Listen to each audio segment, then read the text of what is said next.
enjoy the show. I it. really have to start that intro. I command you to enjoy it. I did really that wonder. in 2 seconds. Anyway, hello everybody, all three of our possible viewers. If they're there, we're doing these incredibly spontaneously, so I appreciate. It's not exactly what. I just realized I forgot to put my lights on. I'll do that in a second. I get jealous of the man in that intro, by the way. I wonder if I'll have a beard as glorious as that ever again. My wife let me grow it out just for the pandemic. Really? And now it's all gone. Well, she tolerated it for the pandemic. I told her that there was a razor shortage. Well, anyway, for those who don't know, I'm Isabella Kaminska. I'm incredibly tired Isabella Kaminska, but I am Isabella Kaminska. And this is the Blind Spot podcast with me and my amazing cohort, Steve Smelly. John Seth. John You're Seth. pausing a bit for me. There we go. Am I? Hello. I'm right on. Like for you, I'm looking at this. So it looks like I'm right on time, but. Okay, I'm going to let you do a little intro whilst I put my lights on. Oh, what's the intro? Hey, everybody. You're listening to the Blind Spot.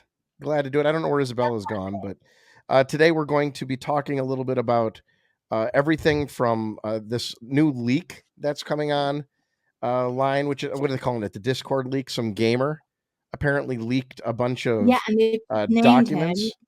What's that? They've just named him. We know who he is. Yes, we know who he is. He's going to regret that, don't you think? Well, I think the whole thing has been quite fascinating because it was this, for those who have been following, this leak happened a few weeks ago now, possibly even earlier. But these plans were put out, and they're kind of like physical plans of the spring offensive, or what NATO was planning in Ukraine. And they looked kind of authentic, but slightly falsified at first, they said. Then it turns out it wasn't falsified. And all the mainstream news went really large on the story and sort of like, these are the real legitimate plans. They've been leaked. And that to me already seemed a bit weird, because it's very rare for the mainstream to just like go really big on like, leaked stuff, right? So well, Isabel, I mean, what's in these leaked documents? Because it seems to me that it was just kind of like a random dumping that this guy did of like documents that were, on a server. Just kind of grab whatever. What we're learning is that they were. I'm in no shape or form a military expert, but they had like detailed plans of how they were going to do this Ukrainian offensive, and they had casualty figures in there much lower than had been going around for the Russians, I think. Like 10% or something like that. Yeah, it was incredibly low relative to what the reality is. Obviously, truth is the first casualty in war. Yeah, we don't have a clue. That's incredulous. Like a lot of the casualties have been being counted by OSINT guys who are literally going through like videos and battlefields and counting 1, 2, 3, 4. So like, really? I don't think that I don't think it makes any sense to believe that the counts are 10% of what they're estimated at all. Well, the estimates especially when you have like come from the counts, right? Whereas this is from the leaked sort of this is the I think there's two counts. There's the government's count, but then there's the OSINT like verification counts. And the OSINT counts have been like very close to the government counts, as well as like estimations of destroyed tanks, estimations of destroyed vehicles, etc. But that's why this is so weird, because these alleged plans, which are supposedly from, the source of the Pentagon or whatever, they assert that the numbers are way off. And so that's what's really interesting. Like, why would their internal plans have the wrong numbers? And why is like the New York Times not like trying to debunk it? That's what I thought was really interesting. And it reminds me, I mean, there's just a lot of strange stuff. And now Bellingcat and New York Times, everyone has kind of clubbed together to try and find this leaker, because it turns out the documents first originated in some Discord group in a gaming environment, as far as I understand, and to kind of this young gamer who owned the Discord channel was using these documents to try and add authenticity to his operations Okay. in the game, as far as I understand. I don't know that right? I buy that. I don't buy that. I mean, it sounds Like, incredibly I don't know crazy. if you remember. Yeah, I don't know if you remember. Do you remember when Hillary Clinton, or like the whole Benghazi thing started with, like, they claimed it was a video. Yeah. You remember this? I'm really weak on the Benghazi So there story. was I there have was this very YouTube video that had like 37 views on it, and the uh-huh. Hillary Clinton and all of the intelligence around this started saying, like, after Benghazi, that the riots had started because of a video. And it was a Right. weird video that, like, talked, like, I think it showed Muhammad or something like that. But it was a Uh-huh. video that no one had seen. Its production value was really low. It was crazy. And they went on every American news show and said that this video is the reason that this had happened. And then you watch the video, and, like, 4 or 5 days later, you'd look at it and be like, this is like 33,000 views, and it's been mentioned on, like, Oprah. What's going on here? So Yeah, so there's the something video, very odd. yeah, the video is clearly not the reason that this all happened. It was clearly a cover story. Susan Rice, Hillary Clinton, everyone else started repeating the story, but it was just complete and utter bullshit. So I don't know that I buy this notion that someone dropped a bunch of documents into a Discord for the purpose of adding It seems authenticity. That very doesn't strange. add authenticity. And now this guy has been identified and arrested. I just saw, like, literally in the last hour. So US has arrested the key suspect, and he's some young 21-year-old called what's his name? Jack. Oh gosh, I don't know how you pronounce his name. No. Teixeira, Teixeira, Teixeira. But he's like some young dude who worked on a military base home. I mean, like, you've got helicopters, everybody like coming to bring him down. So he's responsible for the leak of US classified defense documents, which laid bare military secrets and upset Washington's relations with key allies. He was arrested at home. Helicopter news footage showed a young man with shorn dark hair. Blah blah blah. They don't say Garland's use. It also doesn't make sense to me unless he's, like, got a death wish. Why would he do, like, I don't understand. Did he think he was not going to be found? Well, he's a really low level person, so why would he have had access is my question. Like, something just doesn't. He's a National Guardsman.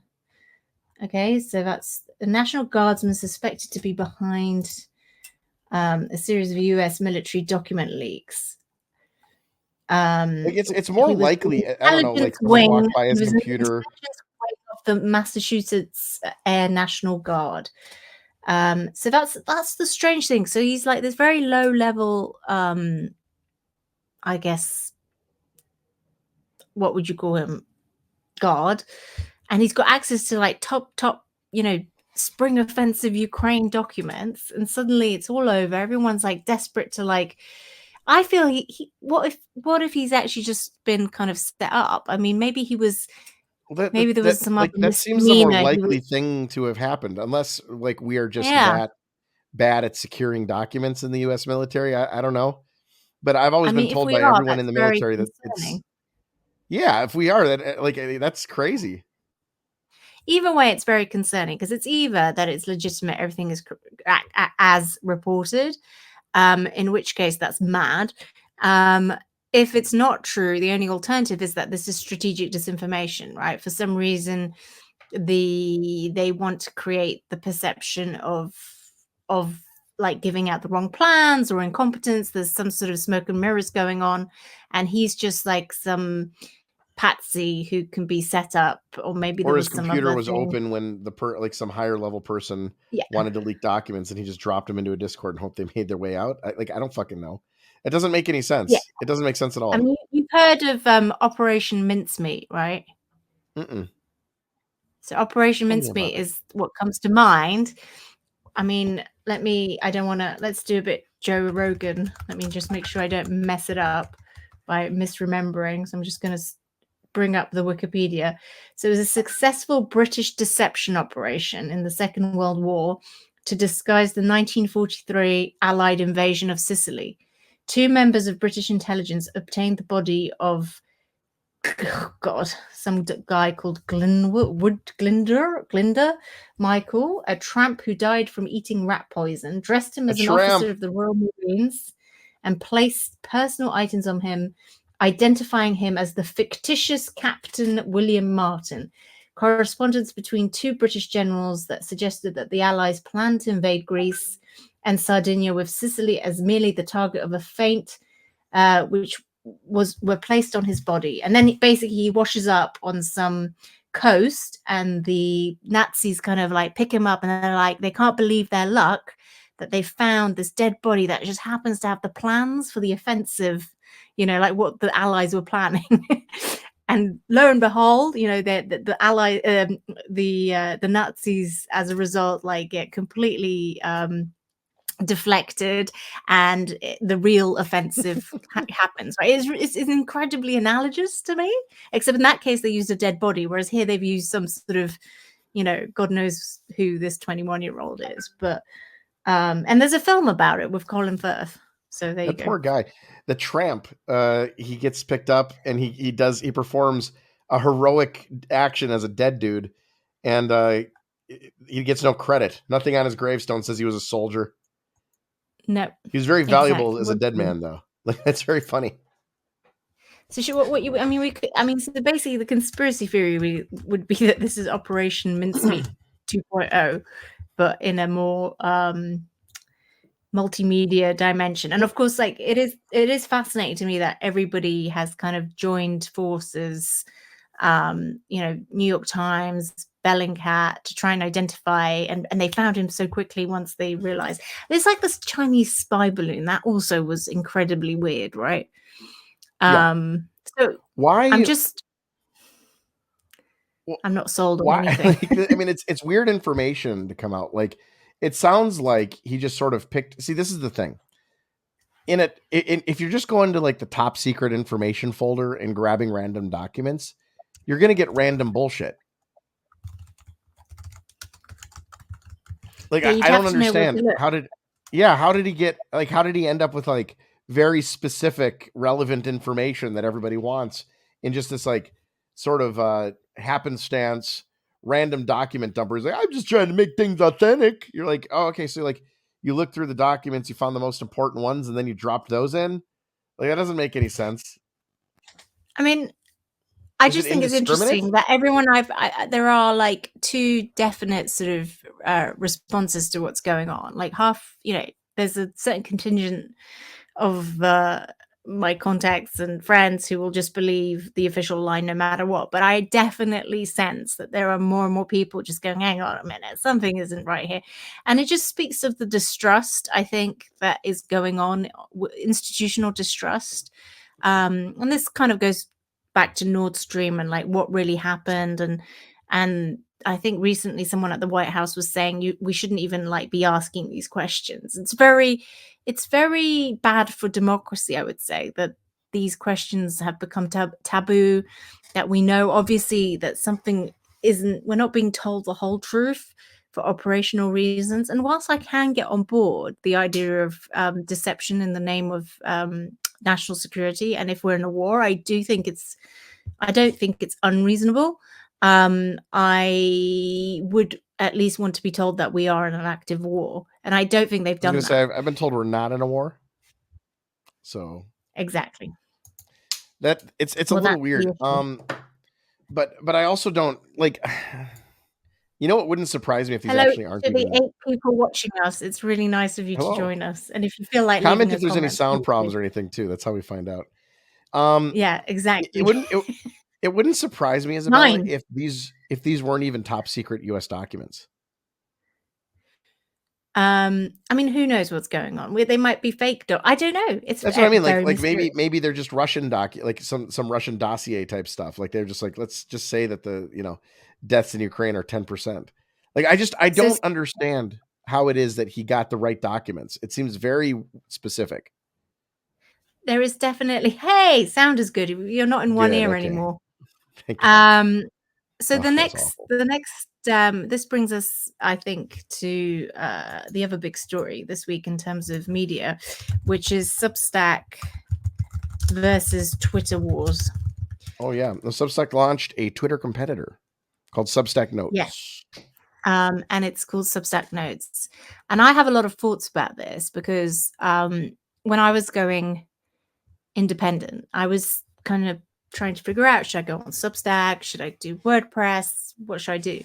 And having thought about it for a long time, I concluded that Substack I really admired what they were trying to do. And I do think they're doing a great service in so much as it is important that there is somewhere where independent journalism can thrive.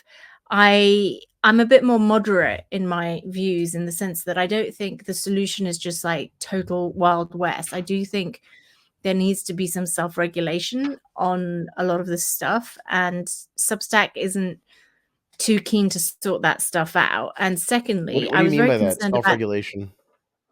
I just think that Substack, because it's open to everybody, it kind of, I think it's a bit pie in the sky, basically. I don't think it's a sustainable business model, because the idea that all of like good journalism that's not the mainstream is funded through subscriptions is, I just don't think that's going to work, because eventually you just get too fragmented. There are too many subscriptions, and you have to have scaling in the media, and actually scaling helps. It's like with Uber, like all these journalists analogies to the drivers who thought, oh yeah, fuck that, I'm not going to work for some like annoying corporate, I'm going to go and do it for myself, only to realize that yes, you gain a lot of flexibility, but you end up probably working longer hours, you have no breaks, you have no scaling, like every single supplier you have to deal with individually.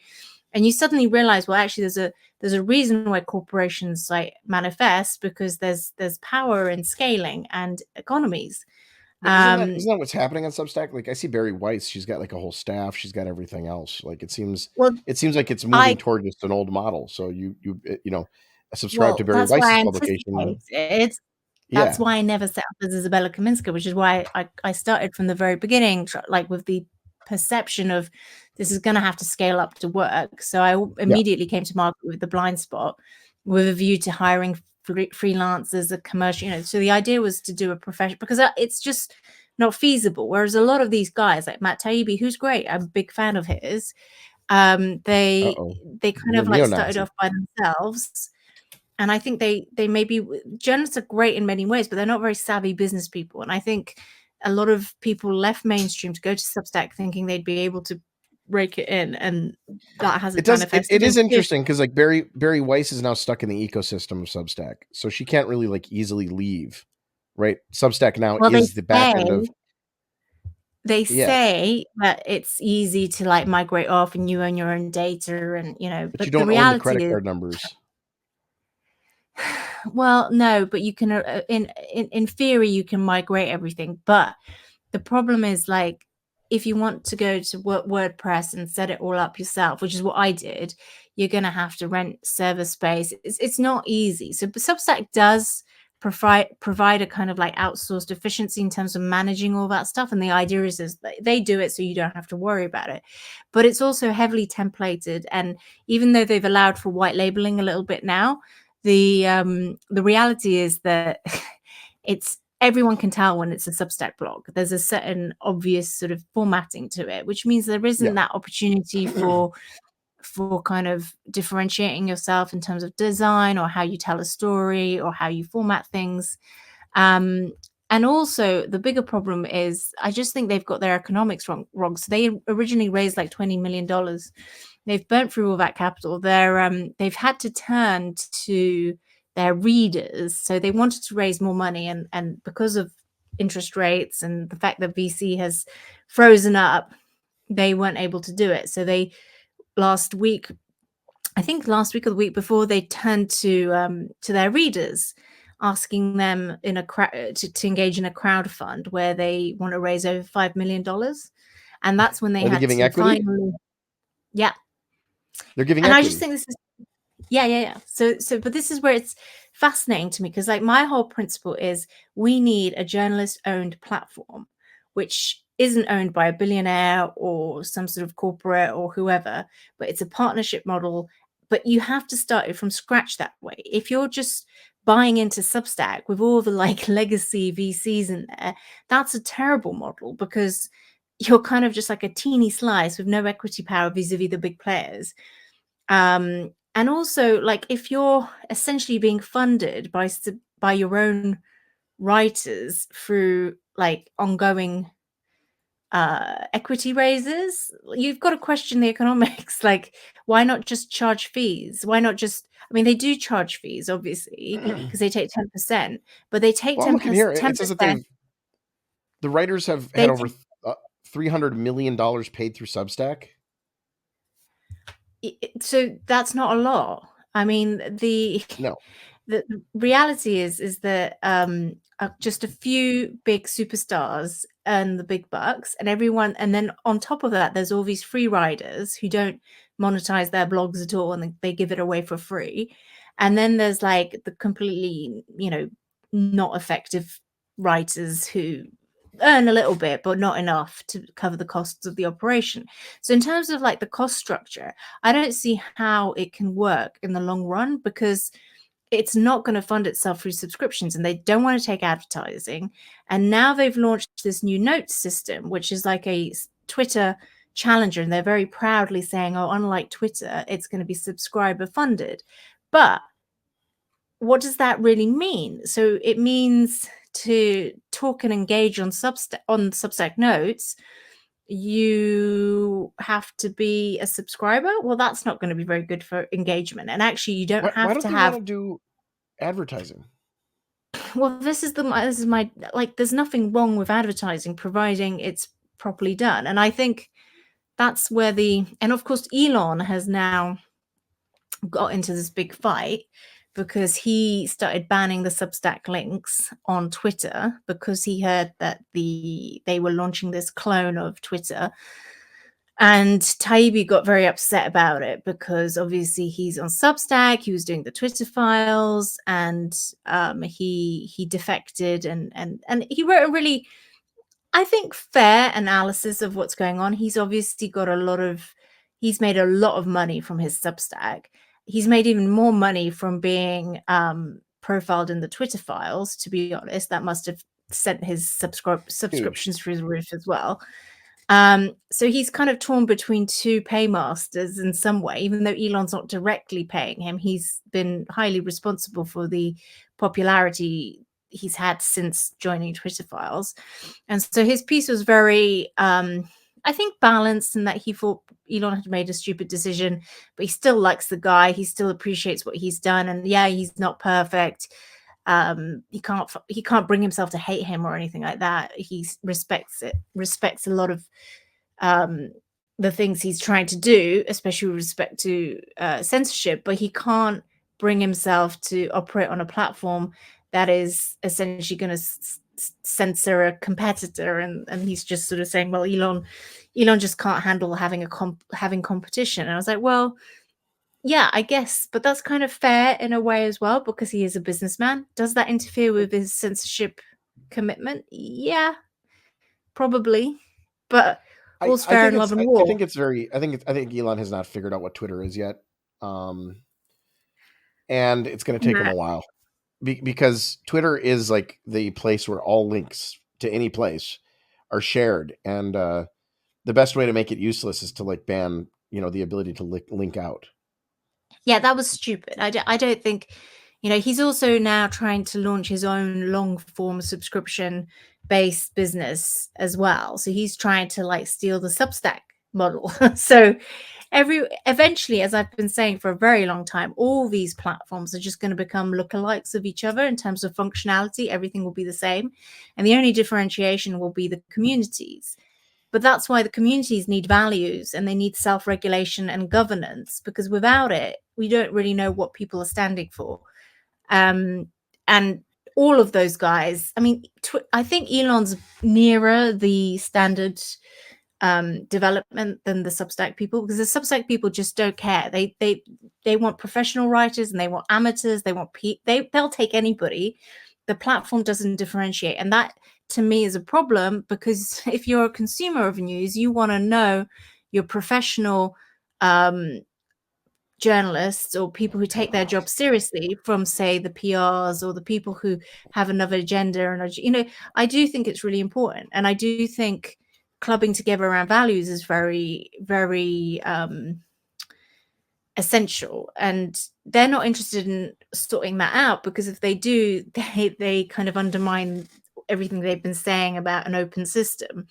Whereas I think Elon is more likely to, because he's doing these affiliation badges and he's trying to sort out the blue tick problem to some degree. I think that is where we will end up. Where we will end up on Twitter is everyone affiliating with the standards that they, so you'll either be affiliated with your corporate, or if you don't want to affiliate with your corporate, you'll affiliate with some sort of people already voluntarily do it by putting up their stupid emojis, right? So it's just like self-regulation. It's just that some of the new affiliate badges, it won't be voluntary. You'll have to be able, the network will have to approve you in the old guild style, and I think that's a good thing. So I'm kind of more on Team Elon than Team Substack, but I'm not anti-Substack. I just think that their finances are disastrous. I just think that Elon's got to be confident in the network growth of Twitter. Like, Twitter grew organically. Twitter is huge, and you just got to be confident that either you're going to be able to keep that or not, and that's all you can really do. He should just buy Substack, because it's basically not going to make any money. I don't think he has the money. It would be like $1. Well, $1, Mortimer. $1. Its valuation is like 500 million, 580 million. It's just wrong. They just offer them $1 billion. You don't need. I mean, it is never going to make money. It's just, it lost over 20 million. It's burning cash like something that burns cash, like a stove. I don't see how they can make money without advertising or without some other monetization plan. The advertising thing is weird to me, because you nowadays with advertising, you don't even have to be beholden to anybody, because it's programmatic, especially for content. That is true. Yeah, there's no reason to not do advertising. What Elon can do, which they can't do, is that he has all these other businesses, and this week he's already he bought Twitter with this temporary X corporation structure, right? And he has now, not only has he been joking about renaming it Twitter instead of Twitter, that has now officially absorbed Twitter. So the Twitter Inc. doesn't exist anymore. It's actually owned by X Corporation. Did you see the BBC interview with him? I did. One of the funniest interviews I've ever seen.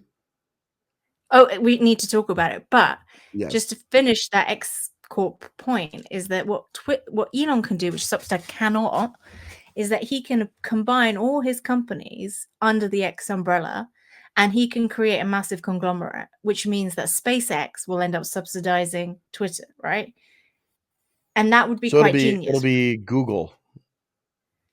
It will be a conglomerate that is like Amazon. It'll be Alphabet. Like Amazon is not Amazon does not make money on its retail. It makes it on AWS.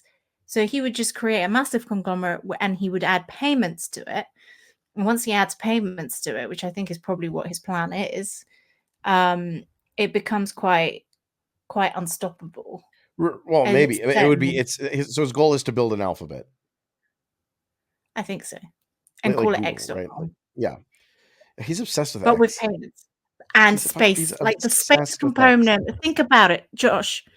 The space component is completely so one of the issues Twitter has is that it has to toe the line in places like Europe. And the Europeans have said, if you want to provide services in Europe, you have to agree to us all these censorship. What's it like, criteria. Isabella, living in a place without free speech? I can't even imagine. I'm so sorry for you. I want to give you a hug. But here's the thing. So apparently he's already been kind of like loose with that. He promised that I think he did a video with one of the EU commissioners, like promising that he would like comply. But he's already like, there's already some compliance issues.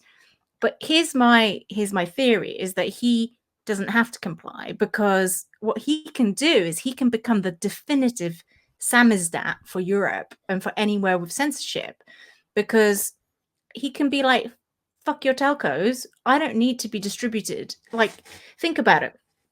How do you get messages, foreign messages, into China? You do it, people either use VPNs, or they have to uplink to a to a satellite. He owns all the satellites, right? He's doing internet Wi-Fi, like for everybody, the entire world. China has to send stupid balloons over to the US, right? But we've got like Starlink. Starlink is everywhere now. The Ukrainians are using it to fight Russia. So if European Union decides to ban Twitter because he's not compliant, well, everyone just goes to their Starlink, uploads, and they get everything they need. Like, they can't shut him down. So he becomes like the ultimate. It's like the analogy is like the USSR, Iron Curtain. How did you get like the news there was a propaganda system there. How did the news penetrate? Well, they used Radio Free Europe. America, right? Yeah. Yeah. I mean, which, So and that's, and Russia's figured this out with the internet with, God, what's it called? the Russian like news channels and stuff like that. RT and RT, ones. yeah, RT, Russia Today, and it's the same information war. It's really interesting. But it's exactly the same. So my point is that I think it's a kind of bait and switch, because he's creating this conglomerate that effectively can infiltrate almost anywhere on the planet, because he doesn't need to have Huawei infrastructure. He's got satellites in space. Did you say Huawei? What? That's how I call it. How do you pronounce it? Huawei? I like Huawei. Huawei. How do you pronounce it? Huawei. Huawei. No, but it's like, and it all links to kind of what sovereignty and someone's like, haha. But it all links to the paranoia we've also seen with CBDCs, and the fact that there is this question over, if you roll out CBDCs, who is entitled to use them? Because no one really talks about that. And the reality is, is it going to be available only to citizens, residents, tourists? If it's tourists, like, I don't think the Europeans or the Americans will have any issues if people in China use an American CBDC, because they're quite happy for that to happen. But the concern is that there are people in Europe who end up using yuan, EU1 CBDCs, because that undermines the sovereignty of sterling, the euro, the dollar. Isabella, there's actually a lot of people doing that already. Like China is sort of keeping an eye on their citizens by getting their citizens to use the yuan outside of China. Exactly, and this is key. This is key to the whole thing, because you have sort of supermarkets, Chinese supermarkets in Soho. I've heard. I haven't checked this out. I went to one supermarket to check it out here in West London, but unless it's under the counter, and I obviously didn't qualify for that offer. Maybe it's just like a little gizmo they whip out if you say a code word. I don't know, but I had heard that you can pay for Chinese goods in the supermarket straight with yuan and do it through WeChat. And if that's the case, that's just shocking, because it completely undermines HMRC. It completely allows the Chinese to sell goods under the table, completely circumventing any tax. And it's a kind of stealth infiltration colonization. And it makes perfect sense in an inflationary environment, because the Chinese goods can kind of like come in. And if you are facing inflation on your sterling or your dollar, right, Well, the incentive to use a more stable form of currency, which is keeping its value with the goods that they themselves are importing into your country, it is massive. And suddenly you get again this direct analogy of what happened in the Cold War, where in Poland or in USSR or Hungary, whatever, you had these rat lines of suppliers bringing in Western goods because domestically there wasn't enough goods. There was massive inflation. And how did you pay for those Western goods? You paid for them with dollars, but they were bearer dollars, right? And this is what's going on with CBDCs. And the dollar kind of infiltrated the communist system. And before you knew it, there was a black market which had fairer price discovery than the real, like, official market, right? Everyone knew that the black markets were the real price setting mechanism, not the kind of fake prices being put out by the I government. like the idea of yuan being like this thing that you can't use. You go in there and you're like, "Can I use my yuan?" And they're like, "Nibusha Jonggoren," and they don't let you. Yeah, you don't qualify. But it's exactly what happened in communism, and then Yeah, but eventually this is what global. happens This is is that what's weird here is the reach. Like the idea that China could infiltrate the United States in a way by like having Chinese people on like a different currency system as they're operating within the and their United States, supply chain. Don't forget their mind supply blowing. chain. Yes, really weird. That's It that's has the this really muddling cool thing. effect on currency. I don't know what that does. Well, what that does Like, is could it creates the return of FX exchange controls, but this will be like digital FX yeah, exchange but can you control. imagine, Isabella, like if every Zimbabwean, every Nigerian, every Chinese person, like anything with a strong ethnic community, the Koreans, like if they were all operating in their like homeland currency, and like if you go into little Koreatown, you literally can't buy anything in dollars because you got to have the Yeah, Korean but it's dollars. nah, that wouldn't happen. I'll tell you, it has to be supported by supply chains, right? So the Koreans, unless they have like, so you could Well, only they're selling really do it, Samsung TVs, you know. yeah, for the supply that's coming from your domestic, source. But that's why China is the most nefarious challenger here, because it is literally the producer of everything. So you don't have a niche, you have like literally the possibility of everything being priced in yuan, because it can set a fairer price than the local currency. And if you have then a kind of paranoia because of Cold War tensions or whatever, then you will see kind of the old Iron Curtain structure go up, and there being checks at the border, and supply chain will become very, like, essentially what happened was you had to smuggle stuff in eventually. But So they could I also don't weirdly enforce this, right? Like you can't come home if you don't keep using the yen.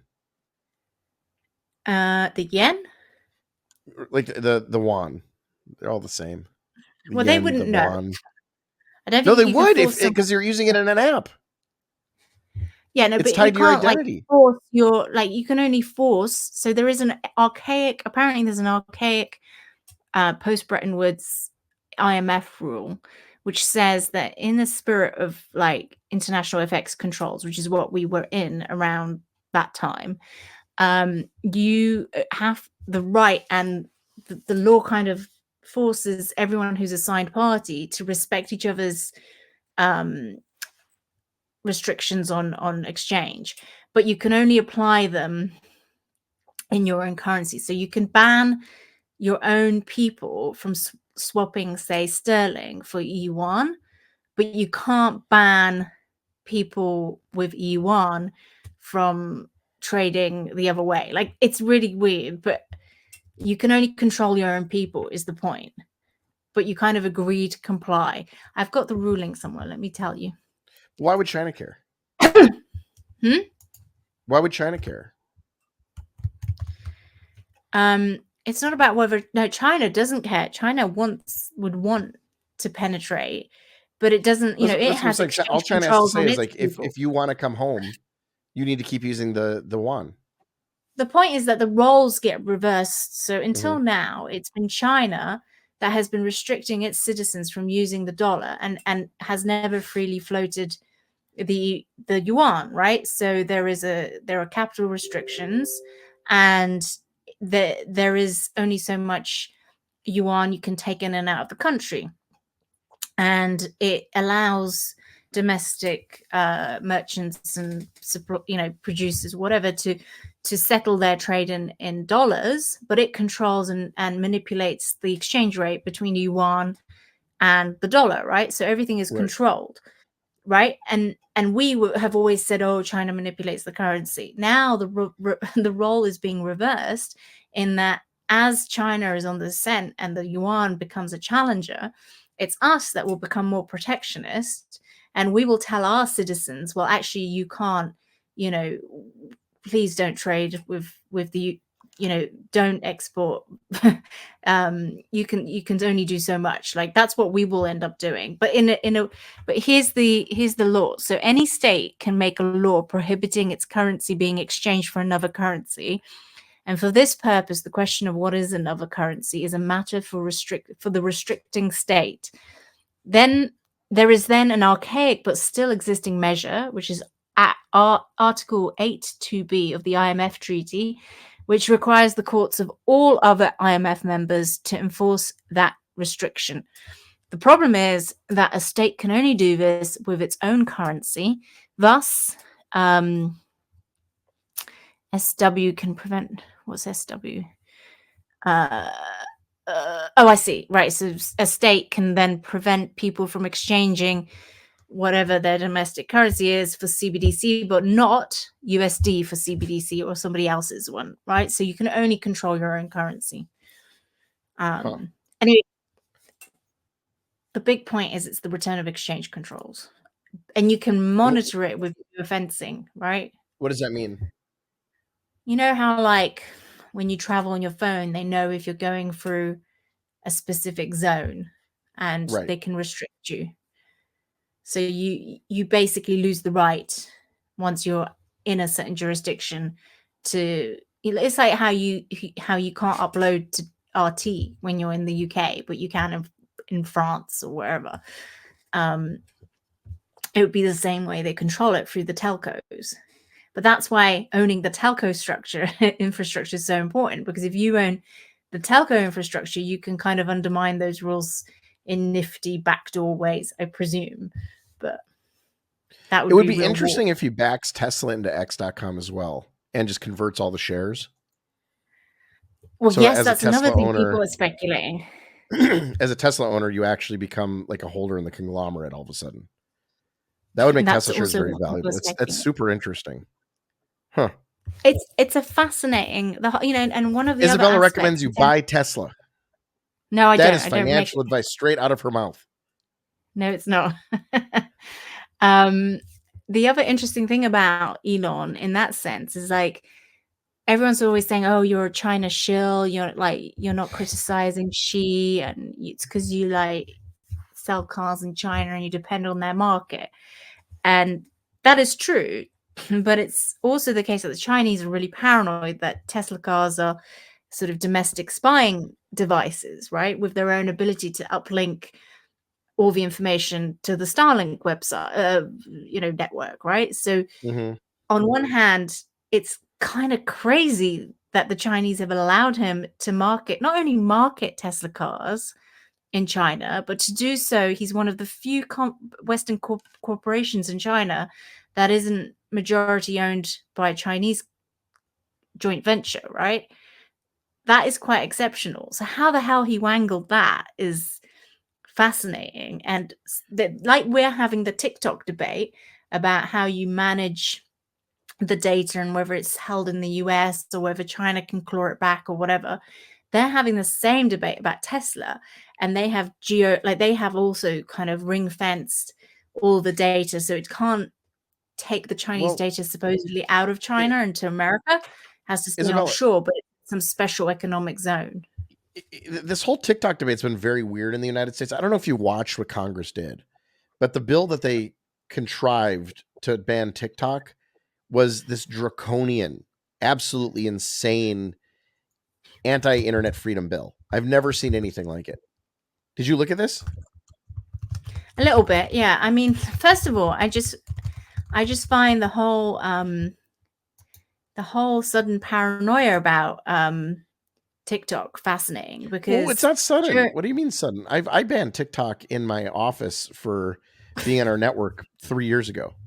I actually kicked all but of my that's employees' phones off of the internet, off of the local internet for this reason. you're a little bit ahead of the curve, Josh. I am ahead of the Like curve. 3 years ago, Here's the it was curve. peak TikTok. Yeah. Here's the curve. 3 I'm years ago, like it was peak here. TikTok madness, right? So 3 years ago, at least here in the UK, we had, that was the era of the TikTok NHS dancing videos. Everyone was doing TikToks during the Banned it. pandemic. Out. Done. Personally. No one's allowed in my You house with are TikTok. No one's allowed in my ahead of office the with curve. TikTok. I monitor this. I do not allow any of that stuff. If you got TikTok on your phone, you're not on my networks. So the But by reason the I way, say that's the same thing. That's the same thing with Chinese owned electronics. Like I do my best to keep those out of the house as well. okay, so you're just, just discriminatory against Chinese. Fine, I don't like whatever. Chinese people. Yeah, Well, clearly, yeah, which is a silly thing to say because there are some, you obviously can't there's some generalize. perfectly good Chinese people. No, I think the Chinese people are totally fine. What I dislike is the Chinese government, and So, I do but can I actually mean just that because yeah, you want to clarify? You can give your no, statement as I well. mean, I want to hear because I've been talking a lot, but on TikTok, I wrote a piece in FT Alphaville in August 2020 on TikTok, and the title was "Cognitive Hacking as the New Disinformation Frontier: Can apps like TikTok be exploited to pose a new threat in global disinformation and propaganda wars?" And this was August 2020, and when I propositioned this article, I was met with complete like, I think it's plausible, maybe, but nah. Like there was no I had to fight quite a lot to get that published. Jack Because it Kensick seemed says out there. maybe It people seemed forgot very Zoom out was there. real. Yeah, yeah. Jack Kensick says maybe people forgot Zoom was real Chinese spyware. I knew that, Jack. I agree with you that it is, and I refuse to get on Zoom calls. I've had a lot of suppliers try to get on Zoom calls, and I make them jump through hoops because I refuse to do it. Bitcoin Magazine tried to get on a Zoom call with me, and I was like, "Why the hell are you guys using Zoom? It doesn't make any sense to me. There's American alternatives. There's open source alternatives like Jitsi. So I don't understand in America why we allow Chinese software on our computers as individuals. You have a very simple option. You don't have to do that. The entire American court system now is using Zoom. That's insane. And I find it interesting because like think about if you're like a security conscious defendant and you don't want your face on Zoom, you don't want to be on Zoom. Well, you have no choice. The court system requires that you use Zoom in order to attend trial in a way where you don't have to go into the courtroom. I find that insane. And I like I find that to insane. me it's just crazy. But to be honest, like I'm more worried about all the personal kind of or corporate conversations that are highly private that are going through Zoom. And obviously, if Oh, there's a back door, I mean, people do their private their literal internal communications in yeah, giant Fortune 500 companies using Zoom. Like yeah, what are we doing here? yeah. No, I agree. But what I mean is like in 2020, this idea, like you were ahead of the curve, but the vast majority of people had no sense of any problem with TikTok or with any of these apps. Like it was completely seen as trustworthy and fine. And any possible, and there were two aspects because really there's paranoia about TikTok. They never really fully explained the issue. And for a long time, I was trying to really understand, but was it a spying thing or was it a propaganda thing? And I think the propaganda side of it was they were very slow to pick up on. And this idea that TikTok uses a different algorithm, that it's trained to kind of like essentially um push very Woke. morally debasing like footage and content that doesn't like that makes you a bit, you know, apathetic and not very, you know, it's kind of like corrupting Well, our youth is the I idea. think, Isabella, with a Whereas lot of in this stuff, there's a chicken and egg question. Did the nihilism of the current generation come from TikTok, or did it exist and then TikTok allowed it to persist in a lot of ways? But like, well, I think you're correct. I think that TikTok does promote the nihilism. It promotes anything that China views as undermining to like the United States citizenry, in terms of turning them and into like, apparently it's the opposite on the Chinese one. Like their domestic Douyin is like full of like very character building content or like academic stuff or students trying to chase each other doing sums. You know, it's all very you know, above board and very character building essentially. So there is this but the question differentiation. is whether that's cultural. Like maybe in America there is no content on TikTok like that, right? So it like it's just true, right? Like it might be that Americans like if I were designing something like TikTok, what I would do in terms of designing the algorithm, and no, this is not a white power symbol. No, it's just me being Yeah, Grecian. This is the Greek symbol of knowledge. I am, giving you knowledge, teaching. I just know it as The the way that I would, okay symbol, but the I'm not even okay. gonna do it. They can cancel you, Well, do you Josh. know about this in the United States, Isabella? Do you know about this? Yeah. Well, I know that's like what they say that is like a Ku Klux Klan thing, isn't it? Do you know where that started? 4chan. It did. 4chan did a thing. There was a whole post on 4chan where they said we're gonna get the media to call this a white power, and they said Yeah, no, I W know. And then they P, planted it, and it was all and then funny because and then like, it worked. Because the media is yeah. real dumb. But okay, so if I was designing the algorithm of TikTok, what I would do is I would have it be amplifying all the content that people want to see, right? It would be sort of a self-learning algo. Not that I'm an algo Right. designer, but that's how I would do it. So it would be reinforcing the content that like kids are watching. So maybe in China the kids just want to see math videos, and in America everyone's like, I want to see trannies, because that seems to I be mean, like what we're into. there is a chicken and egg 100% issue, but at the same time, I do think there is something in it, and I try not to use it, and I've only ever used it like I was experimenting with it for a little while, and Mhm. it is That's the first step. amazingly That's how you become addictive. addicted. It is amazingly addictive, but I've taken it off now. And what I found really interesting is that it picks up on like my most deepest, darkest kind of neuroses. That was really weird, like how Really? it learned. Yeah, and like, Can you and share those also with my us? like, and also my like really weird fetishes, Can you but share not those with like us? my really weird fetish is something that like people either love or hate, and I think most people hate it. But What I is love it? squeezing spots. Squeezing spots. What's a squeezing spot? Blackheads. Yeah, like, you know, when you've What? got a blackhead. What? But I like doing other What? people's. What? That's really fucked up. Oh, Yeah, it's that's sickening. Sickening. disgusting. You're sickened. It is disgust Oh, like, that's yeah, a so lot of people gross. I don't think there that's is a a small fetish. community of us weirdos who love it. And so, like, you went on TikTok and you watched, I don't know, a dog No, I video, and they're didn't. like, this I didn't seek out this content. I didn't this even lady like wants pick up on this it. lady wants to see pus coming out of bodies. I didn't put that Did you into tell it? Did TikTok. you It like send just them an found email? Like, I me. want more pus content. No, it just but if and I just had like video, and there's loads of it on TikTok, like video after like these massive zits, and I was like, Isabella's like and I just scrolling through. watch it She's like, going, da, da, da, and then there's one zit, and like she just kind of sits on it, and TikTok's like, I wow, have this is like what an she wants. absurd fascination with it. Yeah. Um, but that's what I found fascinating about it. Like, how did it figure that out? I think that the algo does uh literally, like, it's monitoring what you pause on, and it's watching your attention for like slight changes, right? But So it if you're knows you scrolling, enough. scrolling, Like, it scrolling, sees your scrolling, and you expressions.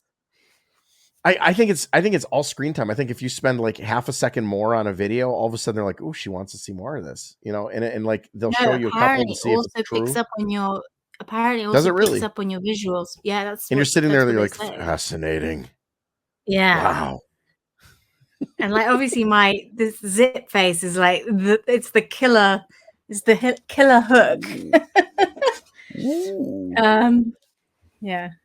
Anyway, but I, just- I I will say, like, TikTok is hard. I've gone to the website a couple times. I've never had the app on my phone. Never will.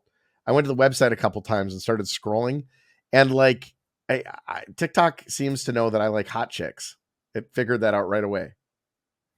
well, I mean, that's not really It's super rocket secret. That's my science. fetish. Gross. Blackheads. Well, Oh, it's so gross. That's so gross. Well, now we know Isabella's fetish. Anyone wants to go ahead and send your blackhead videos right over no, to the don't. Blind Spot. That's too We're setting up an much. email, theblackhead@theblindspot.com, and it's got a like a 3 terabyte limit. So go ahead, send it. Make them 4K, 5K, 8K if you can. She wants to see them detailed. Zoom right in there. Especially the pussy ones. Volcanoes. Actually, I don't like the pussy ones as much as the kind of It's so more gross. firm ones. Okay, moving on. But yeah, it seems like someday Isabel's gonna go to China. She's gonna be going through security. You're like, oh, and they're gonna like start looking at you funny, like, oh, it's one of this is that lady. Is that weirdo? Yeah. This is that lady. She really likes those pus No, but videos. I only shared this as an example of like how insanely, accurate What? TikTok is in terms of picking up on these things. It's crazy. But if its objective is to find like your weird kind of secret tendencies, then I'm not surprised it ends up kind of creating content and like vicious circles that maybe are a bit debaucherous for the culture. I don't know if you know anything about ElsaGate. Do you know about ElsaGate? So YouTube had something similar. Like YouTube was just trying to figure out what people wanted to watch. And eventually, like these, I don't know who the hell was making these videos, but they started figuring out that basically if you wanted to win in the YouTube algorithm, first of all, what you wanted to be is you wanted to be a video that would like come after another video, right? So like, parents would put their little kids on the floor, they'd hit play, and then they'd walk away. And so people started making these weird videos of like Elsa from Frozen pooping and like getting shots and hanging out with like Hitler and Batman and the Hulk. And like these videos just started, and they're real weird. You can still see them on YouTube. And so people just started doing this so that their videos would like end up in these feeds. And I've watched a couple of these. They're indescribably horrific and indescribably not turn offable. You watch it and you're like, what's going to happen next? And then they're like, they pull out a syringe and you're like, what? And then they put it in her butt and they give her a shot. You're like, why? There's no plot. But like you just, it's like a car wreck. So Yeah, and to be honest, watching kids on these things is quite terrifying, and parents have really kind of, well, some parents more than others watching. like, yeah, but like kids YouTube is supposed to be kind of controlled a little bit, but they're still addicted to it, and there's so much content on there that is, some of it is good. I mean, some of the kind of citizen children content is really really fun and very creative, and I think my daughter really loves watching other kids kind of dressing up and doing stuff. I mean, it's very addictive. Huh? I like Jack today. Jack says kids should be on BitChute or Live Leak. I don't know if you know what those are, but those are, well, No. they're like, they're the videos that YouTube doesn't do. They're like the live stream of a shooter or like people getting their heads cut off. But someone did say to me, and I do wonder if it's true, like if you have a kid, is it better to protect them and stop them from going on like YouTube and being, effectively like wrapping them in cotton wool and hoping it all goes away? Or is the better strategy getting them like just capitulating to the fact that this is the future, that we're all going to be on the internet and privacy is kind of dead, and then at least getting them to be a content producer rather than a content consumer, because if you're the producer, at least you're the one kind of influencing others rather than the other way around.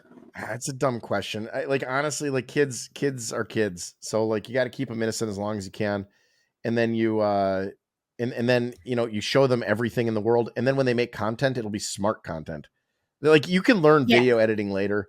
I don't, unless you want your kid to be like a Fortnite e-gamer type guy who's like actually on teams and playing in like world tournaments. Like I've always thought that like introducing this stuff is really like not necessary. And I see so many parents do it where they sit at a table, and yes, I'm judgmental, where they sit at a table and they put like the iPod there, and they like the kid won't eat unless the iPod's in front of them. I'm like, nah, screw that. You seen See, that? it's easier I've seen said that all the than time. done. Is that I you? know, Do you no, do that, I do Isabella? it. I do it, and I'm very upset about it. I'm But judgmental. like, I'm judgmental about that. no, you're right I'm to be judging you right now. judgmental because it's awful. But the reality is, when you've got a really, it's fine if you have a passive child, but if you have like a really full-on child that never stops, it is quite. It's like, oh, there's this magic thing you give it You to them. need You have a you few need to moments eat of more. peace. You need to eat more sugar. Me? Yeah. No. Yeah, you got to But like you get, have more sugar and do more shrooms, because then you'll be able to no, but like imagine with her. no, no, no. It's She'll be not. like she'll It's be like, it's. "Mom, Mom, I'm on a pirate ship." And you'll be like, "I literally see it." No, I think you're right, and I was Me really too. strict, like, not giving her anything like that, but then lockdown made it impossible because lockdown, that 3-month period where you had to work, you didn't have any childcare because, like, the schools were shut and nannies weren't allowed to come into your house, but you still had to work. Well, if you had a 2 or 3-year-old like I did, like, that's when I buckled, and that's when I gave her that was the first time, like, we gave her an iPad, and of course, she got addicted to it at that point. So that's I feel like if not for lockdown, I would have managed to keep her off it. But now it's just Did you doomed. does she play video games? You should have her build a computer. She's a smart kid. I'm sure she would. I Buy all the mean, components. but yeah, yeah, I'd love her to It's do fine. stuff. Yeah, but that's what I mean. I think if you're gonna go that way, it's better to have them be the content producer rather than the consumer. Like at least then there's, I think that's a fair argument. But anyway, because we're at an hour, so what else did you wanted to talk about? There have been some shootings, right? Oh yeah, I don't no, know I think I don't know in very much America, about it. since the last time we've done this, we've had two big shootings. So we had one in Louisville, which was a bank. A guy went into a bank and shot up all of his colleagues, and then before that, there was a school shooting in Tennessee, which I think is really interesting. The reason I think it's Okay. interesting is because like America's really in the middle of a culture war right now, and has Yeah. been for some time. But like I think the culture war is interesting. On the one hand, I think there's like the first shooting, the Tennessee one, hits on like the transgender stuff. There's a lot of that discussion going on in the U.S. And I don't know, is that the case in the UK as well? Are you guys like trans obsessed? I think so. I mean, I think what the US starts, like the UK often follows relatively quickly, and like it's about But two, I feel three like you years guys did lag. this before us, actually, Maybe I don't know. No, I don't think so. I because mean, in Europe, a we lot had of the these gender 80s. clinics, yeah, but a lot of these gender Yeah, clinics but to are be have like been shutting down. the gen- the gender clinics have been shutting down here in the UK as well. We're only But about discovering them. We're only discovering them in the US, like right now. This is like we just found out about this as a culture. about the gender clinics. Yeah, trans and Okay. kids and stuff like that. We only just found out about this. We only just found out about like puberty blocking hormones. We are like in the middle of like discovering this stuff right now. I thought it had been a thing for a while, but Mm-mm. maybe I'm wrong. We didn't I know. think, We had no idea it was happening. It was like this happened but obviously secretly, the reason we're quietly. talking about it is because one of the shooters was trans, right? Transgender, yeah, So and she that shot up a school. They won't release the manifesto, and there's a lot of speculation that this person probably had a animus toward like Christians in particular. and she was a biological woman turned Yep. man. Right, okay. And that's Well, if you interesting believe because that that can be done. usually shooters are men. Testosterone's a hell of a drug. Yeah. So it's kind of so the idea is that so that's quite a rare situation. But Well, it has been, the but Isabella, we've had the 3 shootings in the last few months have been transgender individuals, or like non-binary, whatever that means. oh, really? Yeah. So there was a club shooting in Colorado, the Tennessee shooting, Tennessee. How did I Uh-huh. never put that? That was the Tennessee shooting, and I think there was one before it, maybe at another club. But Uh-huh. all of them were, gender confused, or whatever you want to call it, transgender or non-binary, whatever it is, and it's been really interesting kind of to watch the media reaction to this stuff, because the media reaction is so very, how do you say it, like it's mixed, like Apologetic? they no well each one's been a little different. So the Colorado shooting, once the person there's actually an amazing debate between Uh-huh. who's the offensive English guy who isn't really There's offensive, he's so academic. many. No, English people are Peter rarely Hitchens. offensive. No, not Peter Hitchens, he's Hitchens? dead. No, he's dead. No, his brother's no, that Christopher was Hitchens. Christopher Hitchens. Christopher Which one did you Hitchens is say? dead, but Peter Hitchens is, some people say, offensive, and he Charles is Murray. definitely not Charles dead. Murray. Oh, Douglas Murray. Douglas Murray. I knew it was a Murray. So And Douglas Murray, he's gay. I could have told. It's his accent that gives it away. Yeah. Yeah. But he's a kind of right-wing He dresses commentator, very but well. Yeah, he's very clean. So he does a debate with this woman about the color, and one of the subjects that comes up is a Colorado shooter. She's a New York Times journalist, and he talks about how the media swept it under the rug, and her response is, "That's because we knew he was lying about his gender." And it's just this moment because they never explored it, so they don't actually know. The only reason we have any information about his gender is because it was in the court documents filed by his lawyer, what his pronouns were, and so the media decided that it was obvious that this person was being sarcastic because it didn't fit their narrative, and even a New York Times journalist was willing to like assert this on stage in a debate, and I think she did it because she didn't think about what she was saying. Like, it was kind of a quick response, and she was trying to justify the fact that, and what to me was incredible was the admission that, in fact, yes, we did sweep this under the rug, but it was because we found the person to be discredible, and there's no evidence that the person is discredible at all, and there is no evidence because they refused to report on it. I have no view on this. I mean, I don't really know. I mean, it seems it's so beyond anything that I'm capable of processing that I just Well, I think culture war stuff is meant to be like that. Like, I don't know what the culture war stuff is like in the UK, what you guys are going through. Um, what we are like, going through. I mean, I think it's very similar, but I mean, we had this Tavistock clinic. I think that was a big thing. but that was And shut then they down. shut it down.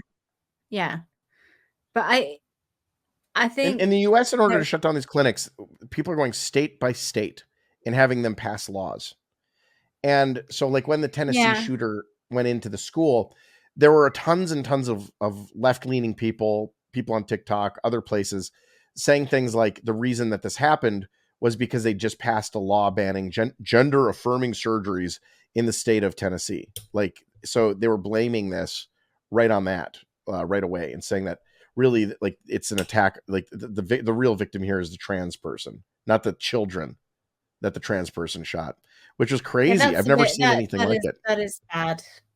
Look, that like the whole thing for me is kind of disproportionate to the like actual amount of people who, I mean, it's still, even though it's massively like increased, it's still a very small amount of the population, right? So it just 13%, takes I believe it's 13% of children in schools right now are identifying as something other than the male female binary. 13%. So it's not small anymore. And this is from I think the number of With trans. children, it's concerning with children because I don't think I don't think this sort of confusion is good for kids. I mean, The number fine. of children on puberty blockers in the U.S. has gone from like a de minimis number, basically people that had precocious puberty, all the way to now it's I think 15,000 children in the U.S. are on puberty blockers. Something like under 18 Oh, mastectomies went from like Martin Armstrong's here. we get a guest. Yes. How you Extended. doing? Hey, Martin. Hello. You We were popped talking in, Culture so I War. knew we were just talking, but thanks for popping in. I did say we were going to have a special guest, maybe. I didn't advertise it too much, just in case I left it too last minute. But thanks for joining us. How are It's you? always a pleasure. Where Well, where are just you? trying to hold Where are you on. tuning in? Where are you tuning in from? Florida, Oh, Ah, lovely. you want to come over? the land of the free and the home of the brave. Maybe the Where last are you in place. like Miami or you like North Florida area? No, I'm by St. Pete. Oh, you're on the opposite side of the state. Yeah. Yeah, I'm on this the other is- side. I'm on Deerfield. I'm John Seth, by the way. This is my co-host, but for those who don't know who Martin is, I invited him as I've been meaning to talk to him properly for ages, but Martin is a fascinating person, and he wrote some nice things about me the other week, so I thought I would extend the invite because I've been tracking your stuff for a very long time. Actually, I first came across you during 2008, which was when you were, I believe, incarcerated, right? That was roughly around then? Yes. For those who don't know, in 2011. and you were putting out these notes, handwritten notes, and with drawings, and I think Andrew Ross Sorkin had done an interview with you at some point, which is how I came by you. I can't remember when it was actually, but for those who don't know Martin, and I don't, because we have a kind of strange audience, Martin. We have like a core finance audience, but also quite a crypto audience. But Martin has been following finance forever, and I'm sure he will do a better job of introducing himself than me. But he has this fascinating background in programming a sort of predictive algorithm engine in terms of stock investing, and he scraped together all this data from coins, which is why it's very relevant to the coin viewers. Ancient history. You were obsessed with ancient coins, right? Well, when I was actually just a teenager, that's when they were taking silver out of the coins. And I had bought my first ancient coin, I think, for $10 when I was like at 13. Nice. And I just saw that it was exactly the same thing. I mean, the Romans debased their currency. They made it copper. They silver plated it to make it still look the same. And of course, we took silver out of the coins in 1964. We did the same thing. We put nickel on them to make it look like it was kind of white metal. And it just seemed like this is the same thing over and over again. But Martin, it's been different, hasn't it? Not really. It people I have found, no matter what century you talk about, they respond to similar events always the same way. It's maybe a little bit more sophisticated today. But I mean, for example, the first real central bank was on the island of Delos, and there's a monument there about all the countries that defaulted. So, I mean, it's nothing really has changed over millennia, really. Well, one of the things that's changed is we now have a global, sort of a global currency, right? Like the dollar has taken that over. I don't think that we've ever had anything on that level. No, actually, we did. Okay, what is it? the first world currency, I would say, was probably Athens, the Athenian owls that they produced. I mean, they were used everywhere. And when Athens fell to Alexander the Great, his coins became really like the dollar of the ancient world. And then, basically they fell, and you have the Roman Empire.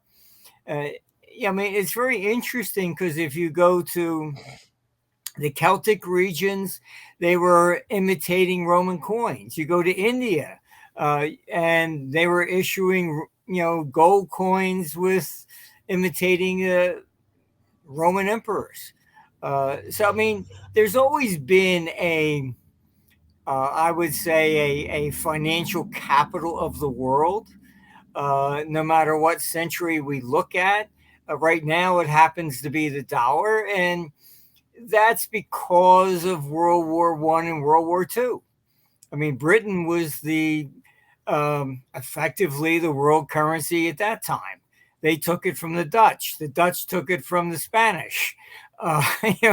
So I mean, Spain defaulted on their debts 7 times and went from the richest country in the world to a third world, country, basically. Whereas Donald Trump would say a shithole country. Yeah, probably. So just to give people some context. So you're kind of like a self-taught programmer who used all this data you amassed from tracking historical kind of trends in terms of valuation of money, etc. And you created Socrates, which was your kind of predictive algorithm for how that you used to advise your clients for many years, right? So it goes back. When did you create Socrates? When did it become a thing? How far back does it go? 70s. But actually, it wasn't self-taught in programming. Okay. I actually went to engineering school, but back then we did software and hardware. But you programmed Socrates yourself? Yes, mainly because I was always interested in trading, and I had gone through the whole design thing, and back then RCA was the biggest actually computer company, and when integrated circuits came out, I mean, I have one of their old computers. It's a phonograph. Yeah, they were actually ahead of everybody, and they had all the government contracts out of World War II with the walkie-talkies and stuff like that. I was there to watch how a corporate decision really goes quite bad. They had these computers which were basically the size of a room at that time, and they were quite expensive. They were $5 to $7 million in the 1960s. That was a lot of money. And so they thought it would be like the radio. And if you go look online in 1930s, radios were wooden cabinets and, and they were quite expensive. Then they went down to like a crystal set that a kid could buy in a 5-a-dime store. So they thought the same thing would happen to computers. And they sold out to UNIVAC and IBM. And IBM was a typewriter company. And so they kept the design and the major strategic contracts from the government. So I was not married. I was offered Thule, Greenland, Guam, or Vietnam. The married guys were getting London, Paris, stuff like that. So I quit. And I went back to trading. And then I realized, gee, I could write a computer program to do this. And so that's how I started, basically doing that. And we were, the reason we ended up being the biggest in the world was very interesting. We were going to open an office in Geneva back in 1985. This was as Princeton economics, right? Yes. I don't want to make anyone feel old, but that was the year I was born. I know. So anyhow, I had met with one of our clients for lunch. He was one of the heads of one of the main Swiss banks. And I had a list of like foreign names, like European advisors, stuff like that, because I knew there was a lot of anti-Americanism in Europe. And so I tried to run a few of these names by him. I said, gee, what would you suggest? And he asked me, he said, well, name one European analyst. And I couldn't at the time. I was embarrassed. I'm thinking, I'm sure there has to be, but I just don't know of any. And he laughed. And he said, you don't realize why everybody uses you. And I said, no, I don't. Why? And he said, because if he's British, it's always God Save the Queen, French, whatever. And because after World War II, the politicians used currency as a validity for their, see, I did a good job. The Deutschmark's up against the dollar by 10%. So consequently, there were no analysts that could freely speak. You could, if you said, gee, the Deutschmark's going to go down, you were suddenly a traitor. You were against the political establishment. So he said, everybody uses you because you don't care if the dollar goes up or down. I said, no, it's just a trade. And so we became the biggest foreign exchange advisors everywhere. I mean, Europe, Asia. And that was the reason, because the Europeans had made it a political, tied it to politics. Whereas in the United States, I mean, no president could run and say, vote for me, the dollar's up against the Mexican peso by 10%. Everybody would have laughed and said, what's that got to do with anything, But since you're talking about World War II and everybody was starting from the ground up, it was a political issue over there. So, I mean, that's how we ended up expanding around the world. It was really foreign exchange. Huh. And so you were based in Geneva, and when at your peak, sort of, because you were advising everyone like Margaret Thatcher and people like that at some point. You what was your assets under management? So you were how big at your biggest? Oh, I think when I testified before the House Ways and Means Committee in Congress, I think it was 1996. We had $3 trillion at that time. So you were advising $3 trillion worth of, but that wasn't. So that was in terms of how much value you were advising. Yes. So then what? So this was in the 90s, and Socrates was obviously the algorithm that you were using to help with these predictions, and it was incredibly accurate, right? So you predicted the big Russia collapse. That was like the main sort of win that you had, and tell us a little bit more about how that came to be. It was actually in the 1980s. We had a client in Lebanon, the Universal Bank in Lebanon. And they had found a ledger where somebody had written down the Lebanese pound every day back to like 1850 or something. And they called and they said, look, we found this data. Could you make a model on it? I said, sure. Okay, fine. And they sent it over, put it in the computer. And I thought something was wrong. It came out and it said, look, your country's going to fall apart in 8 days. And I said, there's got to be something wrong with the data that you sent. And he very calmly said to me, well, what currency would you recommend? And which I thought was a very strange response. I said, well, it says the Swiss franc. It's okay, fine. Thank you very much. 8 days later, the Civil War began. The same thing happened. We had a client in. Wait a sec, Martin. Libya, when was Lebanon? That? Or Lebanon. When was that? Yeah. Oh, that was in the mid 80s. Then there was we had a client in Saudi Arabia who called me on the phone and said, Iran's going to start attacking shipping in the Gulf tomorrow. What do you think gold's going to do? I said, you tell me a war is going to start tomorrow? He said, yeah. What do you think oil's going to do? So I began to understand that if, for example, the bankers obviously saw something and knew a civil war was coming. It's not like I'm telling them something they didn't know. I'm just giving them the timing. That's it. And so began to see that if capital understands a war is going to come, it starts to move. Martin, real quick though, like so you're plugging data into this algorithm, and it says that a country is going to fall apart in 8 days.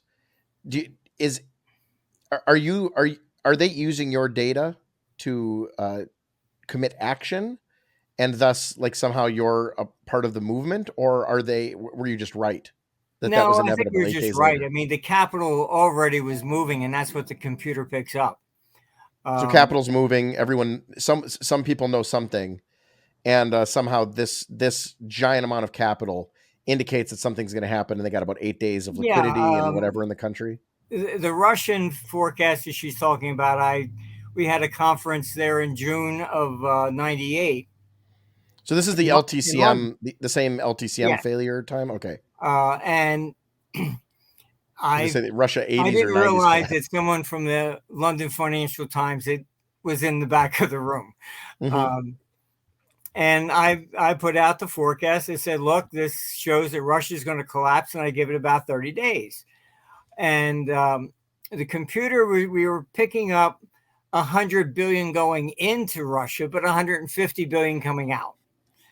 So, we're tracking capital flows. And so obviously some capital was starting to move. And when I put out that forecast, the FT happened to put it on the front page of the second section. And then when it collapsed, then that's when everybody started giving me a bunch of, oh, you caused it, blah, blah, blah, all that kind of stuff. That's when the CIA came in and they said, well, they were monitoring us for years. And your real mistake, Martin, was you didn't call John Merriweather. Probably. And so that's when the CIA came in and they said, look, we understand what you're doing. They wanted me to build this model for them. And I said, look, it took me 17 years to get this far. I said, we'll run any study you want. And they said, no, we have to own it. So that started the whole nonsense with them. And I mean, I understand from their perspective, they didn't want anybody else looking at the forecast. But hey, that's my business. You can't shut me down because of that. But they did a good job in doing so. So tell for those who don't know, tell the kind of unfortunate set of circumstances that ended up with you sort of in contempt of court and in a situation for how many 10 years? Was it 10 years in the end? 11 years. Yeah, they this is what I warned about, that Trump is going to find out what New York's really about. Congress had passed a statute that said maximum time for civil contempt is 18 months. And so civil contempt, it's not a crime. The judge can just say, I don't believe you, and you got to do X, Y, Z. And if you don't do it, they put you in contempt of court. They've done that to some journalists. Turn over your I think one sources. New York Times journalist, they did that too. They threw her in contempt. In my case, what was going on, in all honesty, was that that was the first time the bankers were trying to actually take over Russia. They had asked me to invest $10 billion into their Hermitage Capital Fund, and I've refused.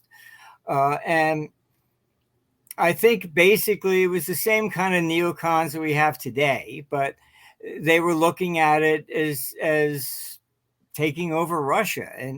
And so they got Yeltsin to take $7 billion from the money from the IMF money.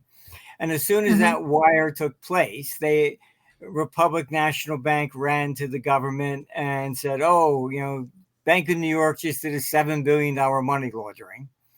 They rushed into that, and then they blackmailed Yeltsin. You either step down and put in our guy, or all this is going to come out.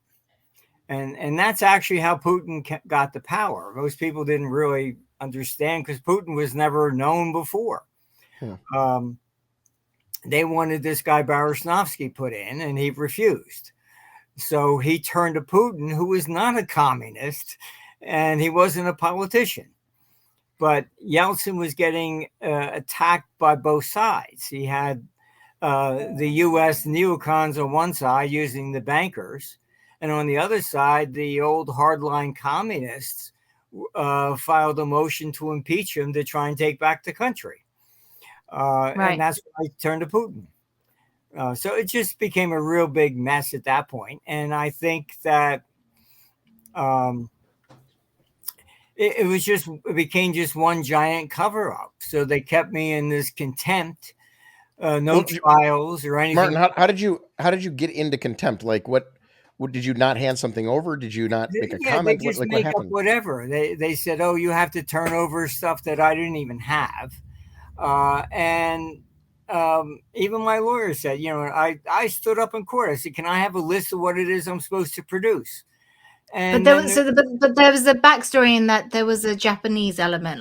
So there was the reason that you ended up in court was to do with a charge about how you treated your Japanese clients. Is that right?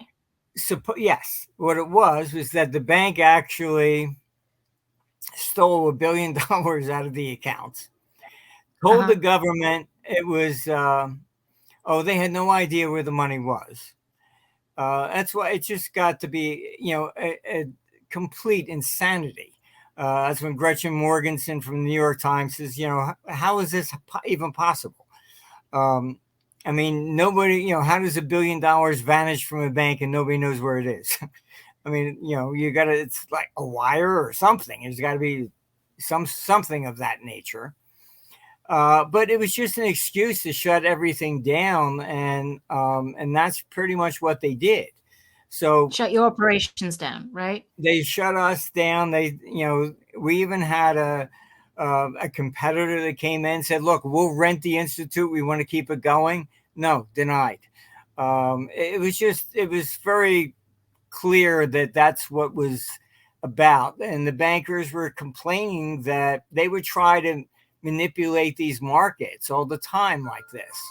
And I would say, sorry, our computer says it's going to collapse. And so, people tend to judge others by themselves. And so they just thought I had too much influence, and they didn't really, I think, believe in a computer model. Martin, how often is your algorithm wrong? It's never been wrong ever on major trends. People don't understand that the long term is actually easier to do than where's the Dow going to close tomorrow. Right, but I mean, like doing a prediction, like your country's going to collapse in 8 days. That seems an astronomically incredible event to be able to predict. Like, and if you have that info and you believe it, you should be able to make $1 trillion off of that info, right? So, like, how often on those sort of micro events have you looked at it, and like, what's your confidence when the computer tells you that in 8 days a country is going to collapse? Well, is it 9 days away? Is it definite? Is it not going to happen? No, it's at that point it's definite. I mean, it's picking up the capital flows. So is it sort of like when you're looking at this, like everything is fine, and then all of a sudden it's like alerts, blah blah blah, something's going to happen. Having looked, so you have like different scores for like confidence levels in certain predictions, right? So it's a patchwork of different sort of markets and predictions. Yeah, it's in all honesty, it's impossible to be wrong when you're doing the whole global picture.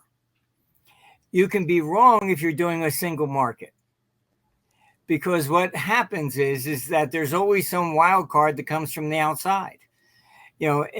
what this is doing, it's looking at everything. So, look, we even did the computer put out, because I even got called by RT in Russia. You can go online. A year in advance, we said, okay, fine, there's going to be a war. It's going to start in Ukraine. It picked Ukraine for it. We published that a year in advance. Everybody was kind of shocked, but the computer is pretty damn good, really, on these sorts of things. Even RT called and said, how could you possibly predict all this was going to happen in Ukraine a year ahead of time? I said, this is basically what it shows. It's capital flows, and it was arranged. There's no question about it.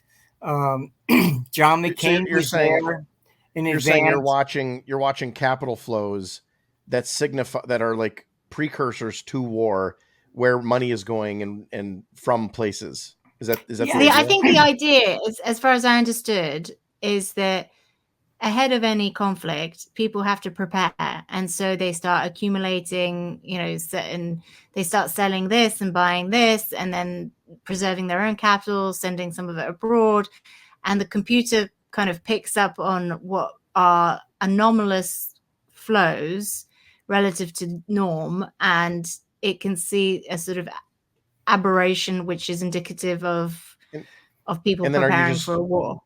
Are you just doing for example, I can tell you right now, we will definitely be in war with China. Okay. China knows this. All right. It's already been selling U.S. government debt. It's dumping. So how do we make money on that, Martin? How do I make money on that? If you're going to go to war. Do you have an idea of when, or is it like a year out? Oh, probably before the end of 2024. Okay. There are people from sources, all right, that are trying to push it even by the end of this year. But if you're going to go to war against somebody, why would you then buy their bonds to fund them against you? You naturally start selling everything. And that's what China's been doing. Just today, they've come out and said they've turned over documents showing money that was paid to the Biden family. This is, this is the direction we're going in. And people will have to understand that there are these neocons that are not Republican or Democrat, they're both sides.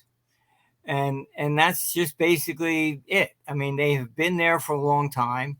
You can even Google McNamara. He put out a book apologizing before he died. He was the neocon that got us into Vietnam. 58,000 guys died, and he basically wanted to clear his conscience. He said we were wrong.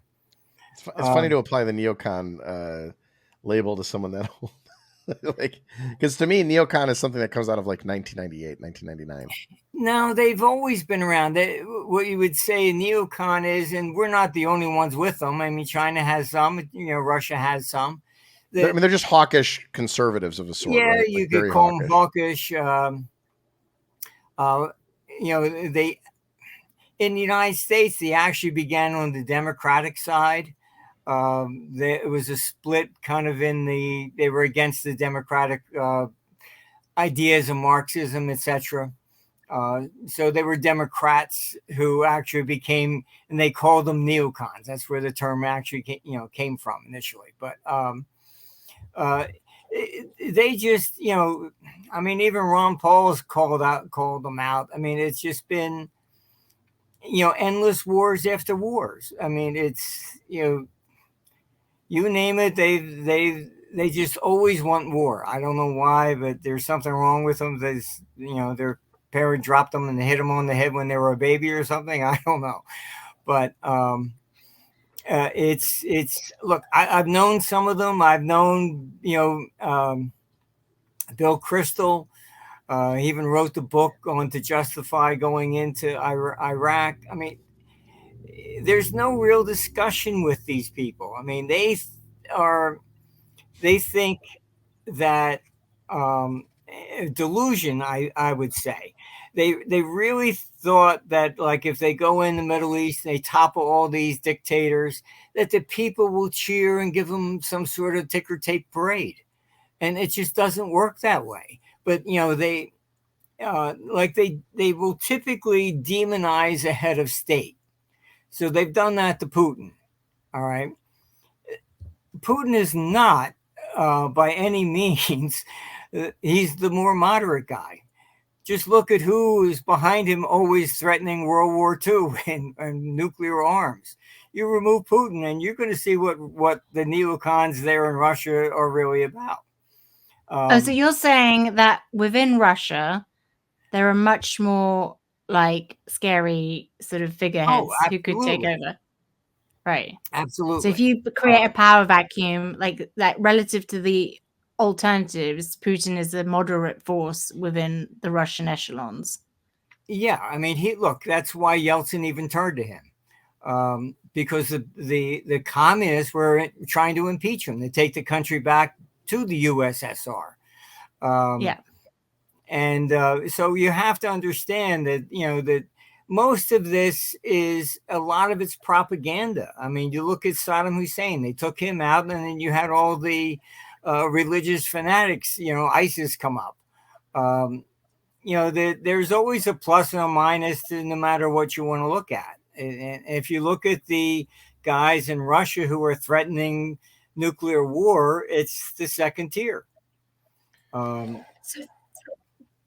So that what happened, like, at that pivotal moment when the Iron Curtain fell and the USSR sort of disbanded, and then we saw this move of capital markets trying to kind of penetrate Russia. That seems to me to have been like a really underappreciated moment in history that has set the paradigm for the latter sort of half, well, for where we are now, really. And people have kind of overlooked what happened during that period. But would you say that, really, given what the Russians went through when they, it's very delicate at the moment. Like, saying anything nice about Russia, you get like demonized and said, no, exactly, called an appeaser. But I think it's fair to say that, like, when communism collapsed, like, they were not ready for capitalism, and the oligarchs really did plunder so much of Russian wealth, right? And so this move, they've embraced Putin largely because capitalism failed them in a very shocking way, and they didn't have any muscle memory of markets or how to operate, within a free market system, right? So it was very easy for them to do that social pact with Putin as a sort of protector of the system. But from a capital flow perspective, what I find fascinating is that leading up to the crisis in Ukraine, we saw sanctions obviously being imposed, but the entire kind of consensus on the market was that these sanctions would be very effective. And that hasn't necessarily been the case. And I was just wondering, as someone who watches capital market flows, do you think that is because of leaky sanctions? Is it because of commodity power relative to economic power? What do you think has been the key reason the sanctions haven't necessarily crippled Russia the way we were expecting? Well, largely it's mainly because these neocons have taken over the Biden administration. And, for the life of me, I can't imagine how they're either completely stupid or this is deliberate. But you ended up also going after in China. I mean, the one China policy was kind of like, okay, fine, yeah, it's one policy. Then you start flying, Pelosi to Taiwan, etc. And you're, as long as there was a one China policy acknowledged, then Taiwan was safe. all of a sudden you go in there, we're going to support this, we're going to do that. Now you've made it confrontational. So you've done that to China on one side, and then on the opposite side, you've got Russia. Nixon did his best to separate them, and they've done nothing but push them together. Effectively, what they've done with these sanctions has been probably the worst thing in economic history. Mainly because, even when Russia went into Crimea, Obama went to SWIFT and told them, you should take them out of the SWIFT system. And SWIFT said, no way, this is not going to become political. And so they replaced the head of SWIFT in 19. And so this time they go in and they say, okay, fine. Oh, all right, fine, whatever you want. And so now the SWIFT system, you've basically crippled it. You've divided the world in half. China then has its chip system, which is, going forward at lightning speed.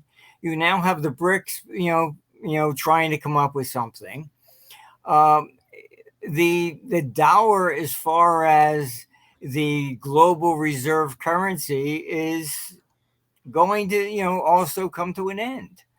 And this has been divided because of these sanctions. It's crazy. You've ruined the world economy. Do you think that is to do with the signal that was sent when we confiscated assets, or do you think there is something else going on in terms of, the until that sort of moment, and with the Afghan central bank, the dollar was supposed to be the representative of contract law in the world, and like you were supposed to be able to trust not just America as a sort of defender of democracy, but also the legal structure that supported it all, right? Yes. Europe would routinely cancel its currency. Britain too. The dollar has never been canceled. So, I remember being on flights when they put out the new dollar bill, and there were ads on there. Oh, the old ones are still valid. Don't worry about it, etc. And the dollar has been more than the reserve currency. It's been the cash reserve of people around the world as a hedge against their own governments. Exactly. And so once you take that away, and you're talking about these digital currencies, etc., all that's gone. So what is your view on the digital currency situation? What do you think? How does that fit into like what's going on? Well, honestly, it's extremely bad from the standpoint of privacy, etc. What is really behind it is effectively that once you create everything on a digital platform, then the government gets absolutely every penny of tax that it ever dreamed of. You can't hire the 16-year-old girl next door to watch the babies. How'd you pay her? Here you give her a $20 bill, and that's between you and them.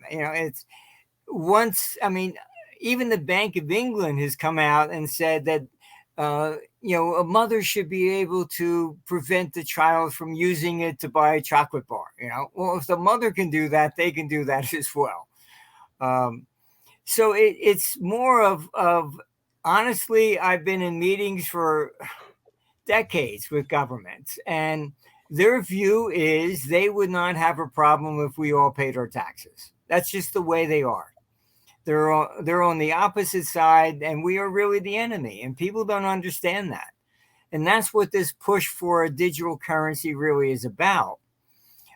Because once you do that, the only other thing available is barter. Do you think it's also to do with maybe the fact that QE has run its course, and at this point there is no exit without a potentially very inflationary environment? I think inflation is clearly everyone underestimated inflation. How was Socrates on inflation? What was did Socrates predict it? Yeah, it projected that inflation would turn up in January of 2000 and it's going to continue into 2024.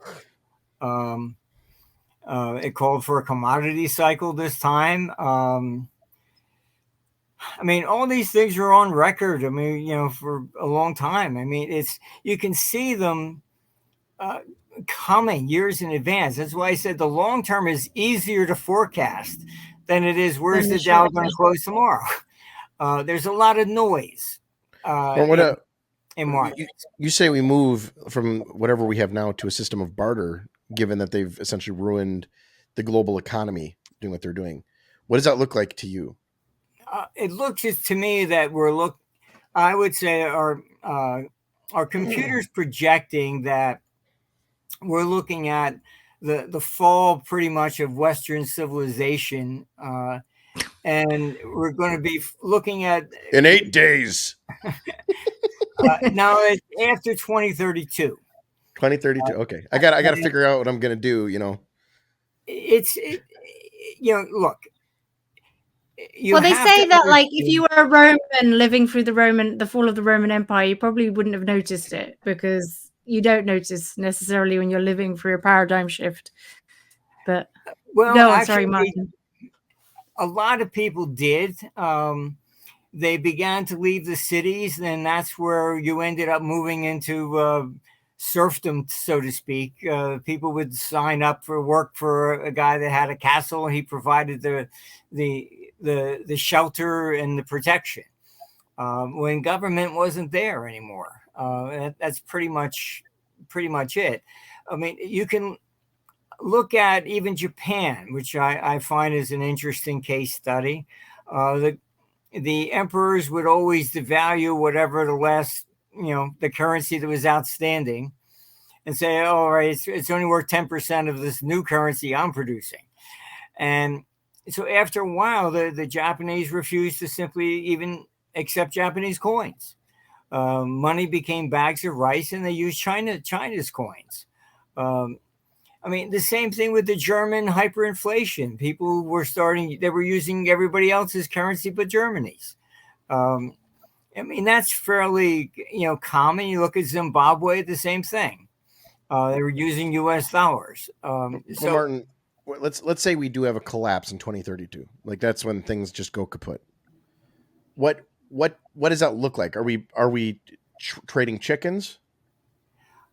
Most likely you're looking at like Europe will break up, United States will break up, and you'll find regions that will, they typically break apart along the same lines that they did before.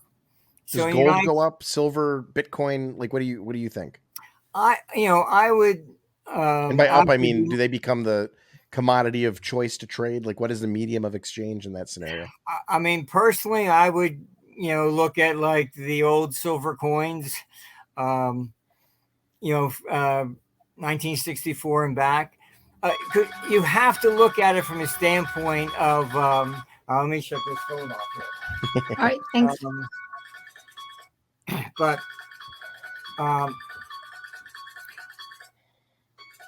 I gotta get this. Okay. Isabel, we're never going to know how to hedge against this now. We're dead. We need to know how to hedge against it.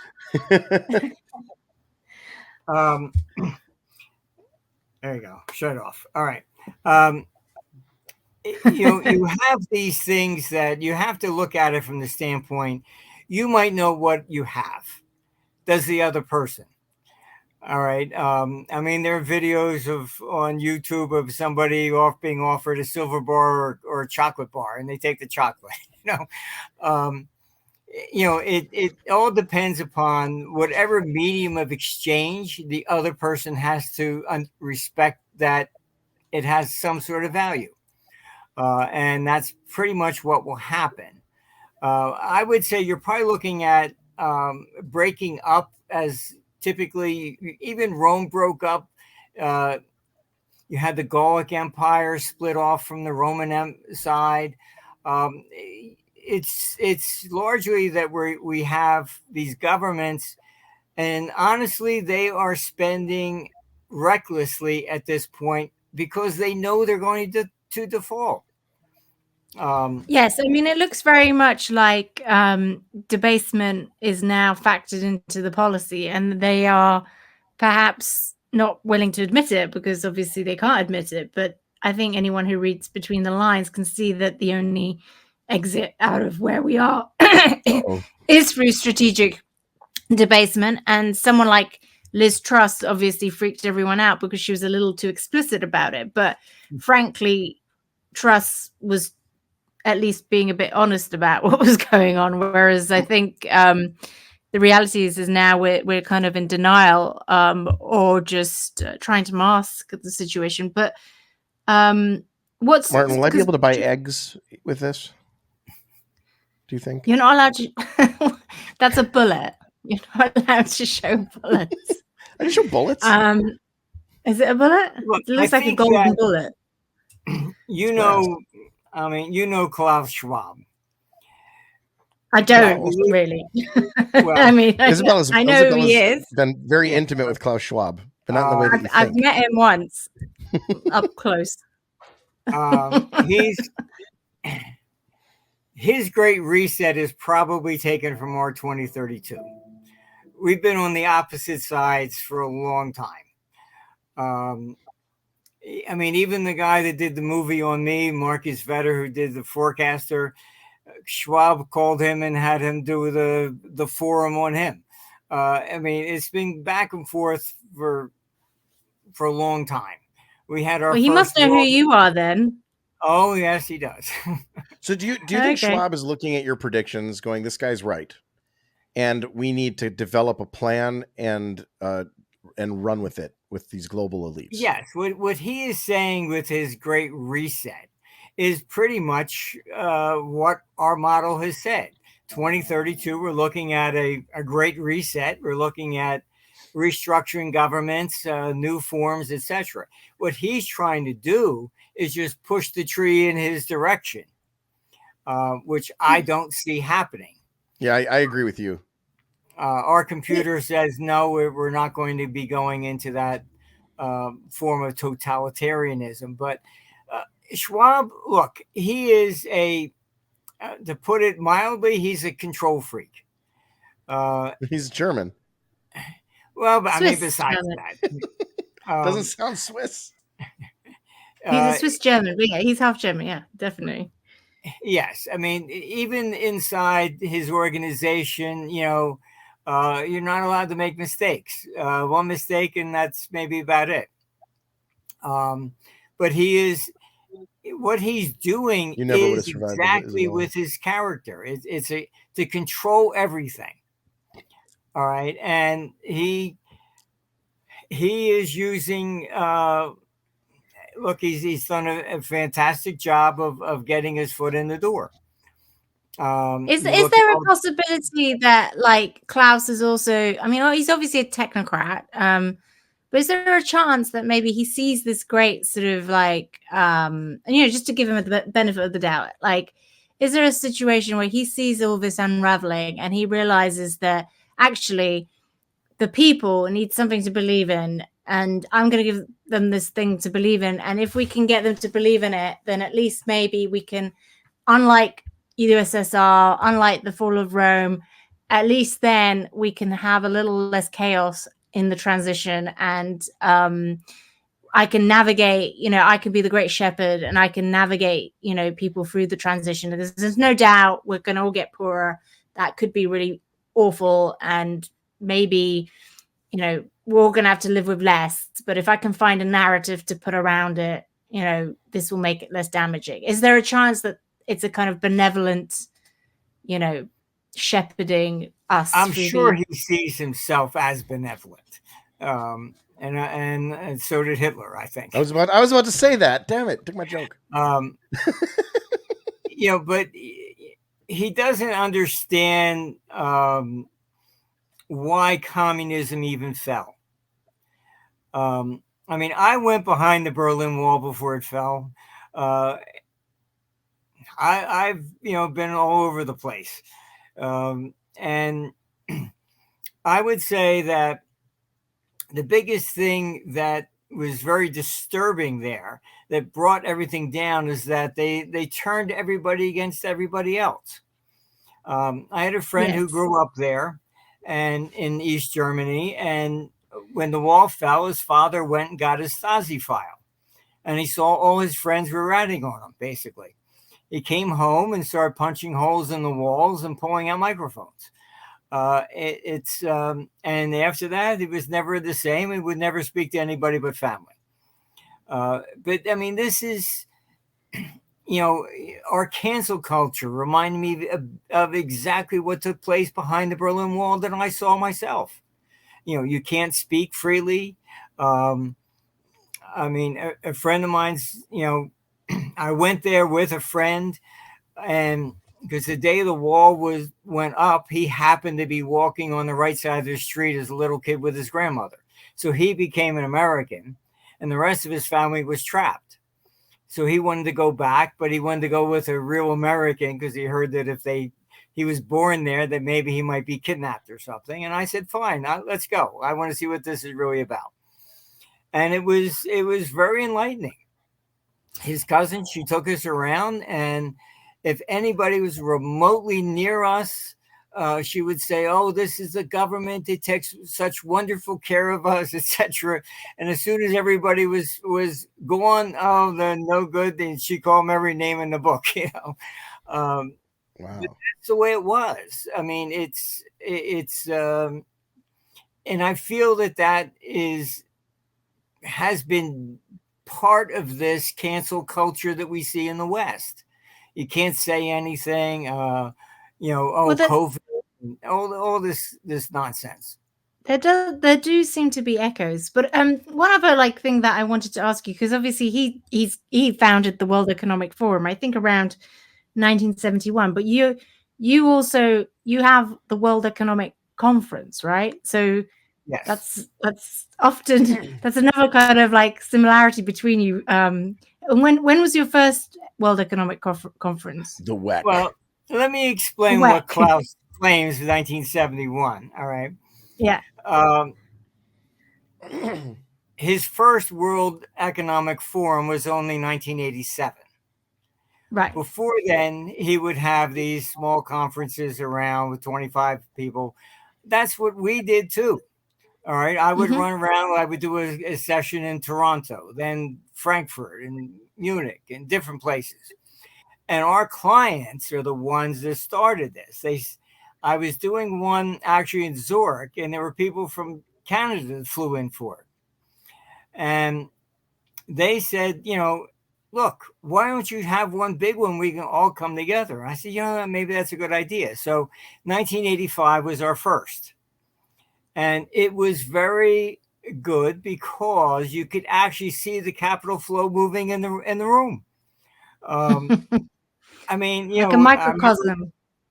A guy from Saudi Arabia standing up saying he wanted to invest in Canada. The Canadian says, "What? Why you want to invest in Canada? We got nothing." And he goes, "You got all the water." I mean, it was just very interesting. And then the Canadians want to invest in Saudi Arabia, international audience, because they have all the sand. And so Klaus took that and created his World Economic Forum, and it started 2 years after ours. So Martin, are you really the guy behind all the stuff that's happening in the world then? And Klaus is just smoke and mirrors? No, we have two different approaches. Are you less controlling? Came and spoke at our conference in 2019 in Rome. Who was it? And they asked Nigel, it was Nigel Farage, and they asked him, "Gee, how come you're here?" And he said, "Of course I'm here." He says, "Marty's the alternative to Davos." You're the anti-Davos. Pretty much. You're like, you're like a mirror. Is this in Orlando? No, that one we did in Rome. We hold them in Orlando since COVID. Big problem there. But Orlando is generally a very good city. I mean, you could get a a direct flight to Moscow from there, or at least you used to be able to. Everybody wants to see Mickey Mouse, so. True. So it's a great hub. I think Orlando as a challenger to Davos is quite a good option. And also Florida is sort of gearing up to be this new financial center anyway, from what I hear. Lots of people moving down there. No skiing. Oh, pretty much. We've got water skiing. Look, I mean, I have a friend who was one of the top guys at JP Morgan, and he called me up. He says, "Hey, I'm down here. Let's go to dinner." I said, "Okay, fine." I said, "Oh, how long you in town for?" "Oh, no, I moved here." I said, "You moved? Well, we all work virtually now." I said, "Oh, okay." I mean, Goldman Sachs moved its top economic, profit center to Florida. I mean, West Palm Beach. Yeah, I mean, everybody's moving here. No, it's a story I want to do because it's definitely a thing. But like, just go to your side. Stay on the East Coast, please. I'll stay here. Mark, you should come over here though. We could do dinner. I'll help you organize Davos 2.0. What are your thoughts about me and Isabella Bitcoin? can be in the triumvirate, and when everything collapses in 2032, we will help you rearrange the world. We're really good at that. We have some great ideas. All right, I'm waiting for Scotty to beam me up. I want to get out of this place. But what are your, because John's a big fan of Bitcoin, so I'm just curious what your current view is on Bitcoin, because I love what I do love about your takes is that you're very agnostic and you're not very you're very pragmatic, rather. Like your philosophy is very much there's a time and place for everything. Time for gold, there's not a time for gold. There's you're very pragmatic. You're not like a zealot on X, Y, or Z. So what's your view at the moment on Bitcoin? In all honesty, and I know a lot of people in the Bitcoin don't want to hear it, but I believe it was created by the CIA. It's fun. I think that I just know these people. This is what they do. I mean, you create blockchain, and it is the perfect thing. If I give you $100 bill, they don't know where I got it from. Okay, but if I give you 100 in Bitcoin, they know the last 10 people that I got it from. They can trace everything, and I know these people. They think that they look at us as the enemy. They really do. They don't look at us. I mean, these people that think that politicians really care, they don't. I mean, I can run for office and say, vote for me, I'll save the whales, I believe in women's rights, trans rights, whatever you want to hear to win. Then I get to Washington, and the way it works, there's a meeting of anybody that newly came in, say, okay, fine, this is how it goes. We will tell you what to vote. We don't care what you ran for. That's very nice. And if you just look at the votes in Congress, they're down party line. So I could say I stand for whatever you want to hear to get elected. I actually heard Matt Gaetz describe this. I heard Matt Gaetz describe this. He said that they got into Washington, D.C. as a freshman. And then on night one, they say, okay, we're all going to go to a bar and hang out. You're going to be introduced to some people. And they go there, and the bar is filled with the lobbyists that are in their particular, there for their particular set of competencies and assignments, committee assignments. And he said it was like night one, day one. That was the first thing that they did. And that really astounded me. I didn't realize the level of collusion and control that was there until I heard that. Oh, it's beyond even that. I mean, I'm sure. I've watched that TV show from Netflix. What's that called? With the famous guy with the child. Yeah, I forget. House of Cards or something. That one, yeah. That's not a documentary. Actually, the original was British. It was a British series to begin with. Yeah, we always improve them. It's not relevant. The House of Commons was pretty scummy. I mean, they all are. This is just the way it happens. All right, and Look, I've been to dinners in Washington. You cannot buy a politician dinner. Unethical. So what did they do? I've gone to like the IMF dinner. Every politician in town is there. You can have filet mignons, lobster tails, whatever you want. It's all there. As long as you stand, it's considered an hors d'oeuvre, so it's okay. If you Really? sit As long as down, it's then complimentary. it's dinner. Hors d'oeuvres are allowed. Yeah. Hors d'oeuvres are allowed, but not dinner. I mean, It's- interestingly, because the IMF spring meetings are happening at the moment, and today that it true? was announced. Yes, they are happening at the moment, and No, in not Washington. that. The standing thing. I'm just like, I'm Oh, yeah. astounded. Absolutely.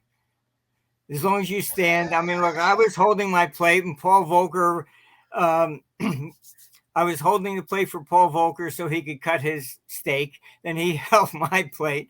I said, this is completely nuts. He goes, yeah, I know. It's like the Eucharist. Like it's all about your disposition, you know? It's completely insane. I mean, this is just the way it really is. So you were just doing lunch wrong. You should have just gone to dinner, and then you could have stood.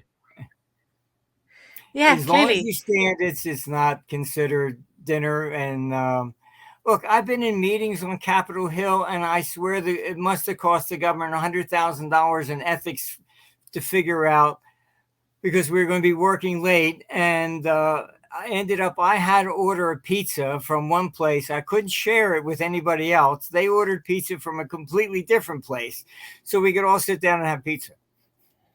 I mean, that sounds like bureaucracy gone mad. It is. And the whole thing is completely insane. I was the one going back and forth between Dick Armey and Bill Archer over the tax reform. Bill Archer was for retail sales tax, and Dick Armey was for the flat tax. And both of them were Republicans, and both of them were from Texas. So what happened, I couldn't get the two of them to sit down for dinner. I said, come on, why can't the three of us sit down and work this out? Oh, if I'm seen having dinner with him, they'll think we're compromising. So I'm the one going back and forth between them. And I was finally sitting in Dick Armey's office. And he said, Marty, look, you know cycles. I said, yeah, okay. He says, I can't agree to this unless we could possibly repeal the income tax, which I don't think we can do. And he said, otherwise, we do the retail sales tax. When the Democrats come back in on the next cycle, we'll have both. And I looked at him. I said, you know, Dick, you're absolutely right. And I quit. I said, that was it. This is all just one giant waste of time. And you know, but that's the way it is in Washington. It's you just would not believe it. I mean, I got called in back in 1985 when you were born they were creating the G5, and there were 35 of us. You know, okay, fine. I thought, well, I guess I made it. You know. Because I was in one of the top guys in foreign exchange. I get there and it's like, oh, how do we save the world? Oh, so sorry, your 10 minutes is up. Next, and then they stand up and they basically say what their conclusion is. I said, this is nuts. This has got nothing to do with anybody testifying. And I wrote a letter to Reagan. I said, thanks a lot for the invitation, but you do this, and this is going to be, you're going to create a crash in 2 years, which ended up being the 87 crash. And guys said, oh, you'll never be called. You went out of committee. I said, I don't care. This is a joke. Then the 87 crash comes. Then they tried to get me back in for that. And I said, no, thanks. So they started lobbying my friends. And I think it was Jack Schwager who said, Marty, if you don't do this, they're going to come take our computers away. So it's, but that's the way it is. I mean, and they bring in academics who never traded anything in their life. don't know anything about anything really. And I mean, my biggest accomplishment on the 87 and the Brady Commission, getting called into that, was I got them not to attack the market. That was it. And at the end of the Brady Commission report, I explained to them, I said, look, G5 starts in 1985. You stand up and you say you want the dollar down by 40%. And that's when I wrote to Reagan. I said, you're going to cause a crash. They don't even understand this. Okay. And then, so I got them to at least not attack the market. And if you read the Brady Commission report, at the very end, it just says, well, we think foreign exchange had something to do with it. That was the best I could get. They're not going to come out and blame the government. But, I'm trying to explain to them, you just sold a third of the national debt to Japan. Now you stand up and you're going to say you're going to devalue it by 40%. You don't think they're going to sell? Oh, gee, why would they? I mean, these people have no concept of markets at all. Zero. Martin, do you know what? I think that's actually, I'm quite shocked by that because I've always been a market finance person. But, recently, obviously, I'm now kind of hybriding with Politico, and I find I've never been a politics person. I've always tried to stay clear of it. But what I find fascinating is that in that world, they really do not have any, I was quite shocked by how little they understand finance. It's true. Yeah, and it was quite shocking to me. I took my son-in-law, said, gee, he'd like to go to see what this is. I said, fine, I'll take you to Capitol Hill with me. And so anyhow, we go into a bunch of meetings that day. When he left, he goes, oh my God, they don't know anything. I said, I told you. They really are very dumb. They have no experience in anything that's worthwhile. Well, I think Martin, to be fair, I think that given your proximity to Dick Armey, you had a giant failing. Like, you were unable to convince him to go by Richard, which I never understood. And he was an economist, so you could have really done like the Lord's work there, but he decided forever and ever to be known as Dick Armey, which always blew my mind. His parents gave him a perfectly good name, Richard. That is very funny. I've never considered that. That's why I love you, Josh. You bring up these very obvious points. But look, I think, Martin, like, you're obviously like, and I mean this in a complimentary way. Yeah, you're obviously a geek, like a history geek, a markets geek. The amount of information you process in your head and kind of like, I don't know where you find the time, frankly. And that is what's lacking, I think, in the political circle. I think that there is so much dependence on advisors, and the knowledge is distributed. It's not absorbed by a single brain, right? It's kind of like everyone's dependent on all this army of advisors, right? So there isn't really a single point of analysis. And that's where the blind spots, I guess, emerge. But you mentioned Bitcoin, obviously, that you thought it was a bit of a bait and switch, and that, or dragnet even, like to lure people. Do you think there's maybe a sort of, if your forecast comes true, like, is there a role for Bitcoin just as a clearing unit where it doesn't really matter about the privacy? Because if it just becomes the balancing tool between different systems, then does it really matter? I mean, it's only really settling very large trades, in which case, if they're if they're sort of institutional or sovereign trades, to some degree, it doesn't really matter, as long as the kind of systems that hang on to it and are being balanced through it remain competitively. Some might be private, some might not be private. That's where the kind of competition for values might emerge. Is there a role for Bitcoin as that sort of central clearing mechanism? I think it all depends. I mean, you have the IMF in their meetings right now, proposing to, their digital currency. to replace the But the dollar. IMF wants to do their own one. Yes, exactly. Oh my God, I missed that. But Must Google. it's for international clearing. They effectively want to get rid of the U.S. dollar. But all of that's kind of stupid. Like they're like the IMF is just going to be able to do a basket, right? That's essentially what they'll default to, right?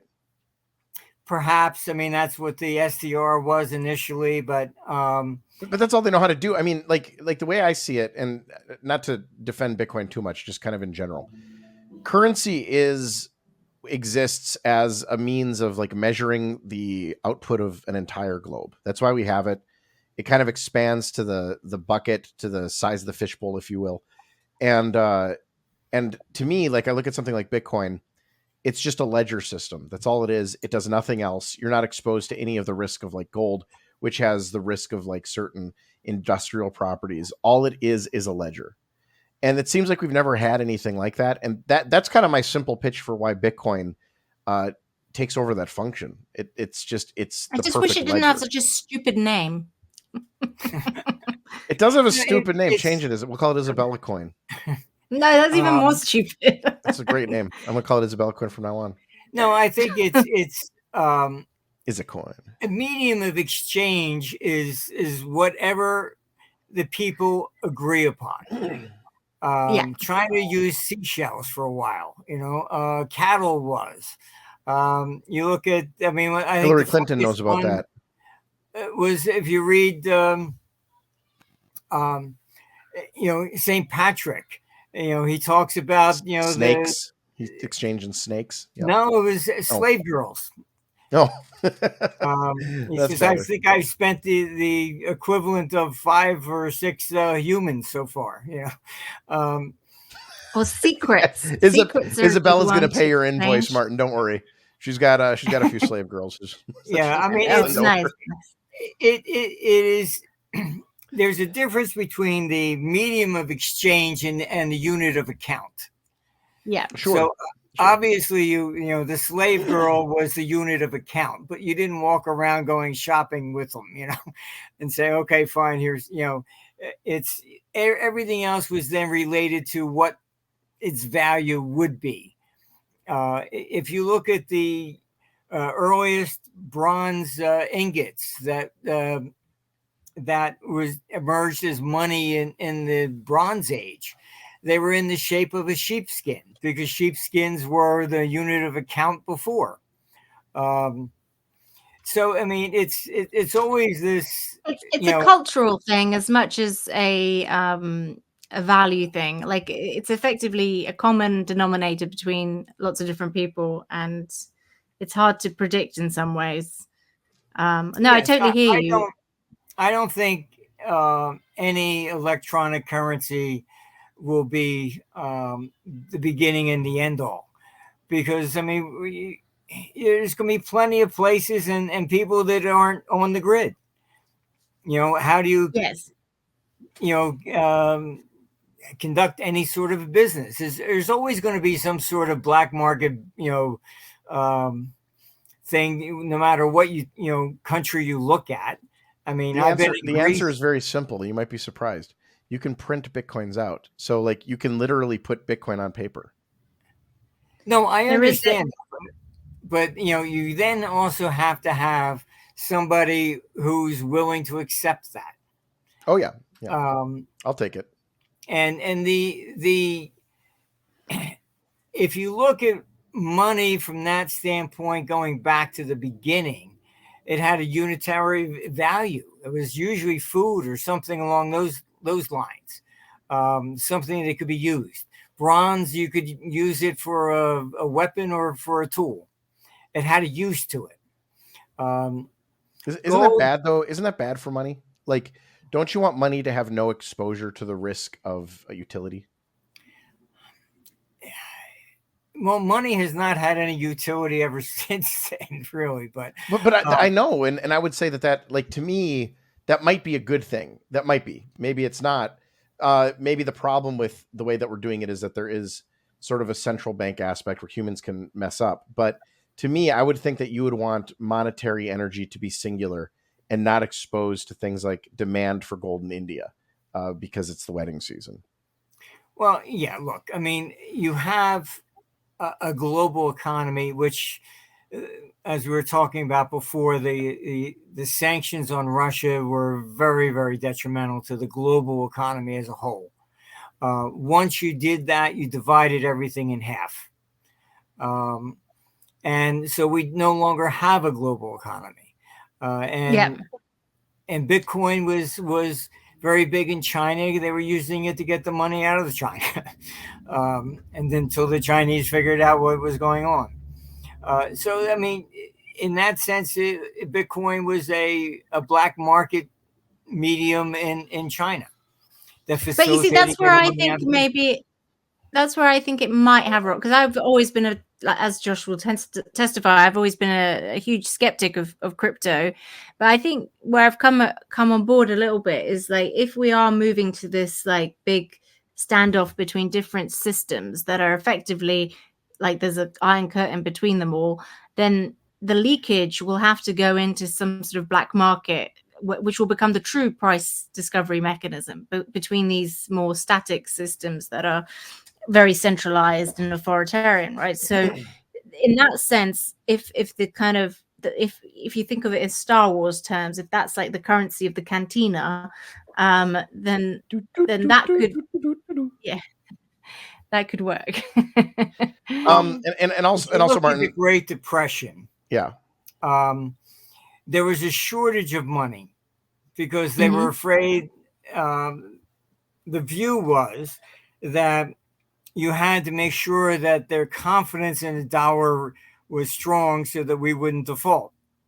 So that's what Milton Friedman was critical about, that they didn't increase the supply of money during the Depression. So what you had was effectively over 200 cities in the United States issued their own currency.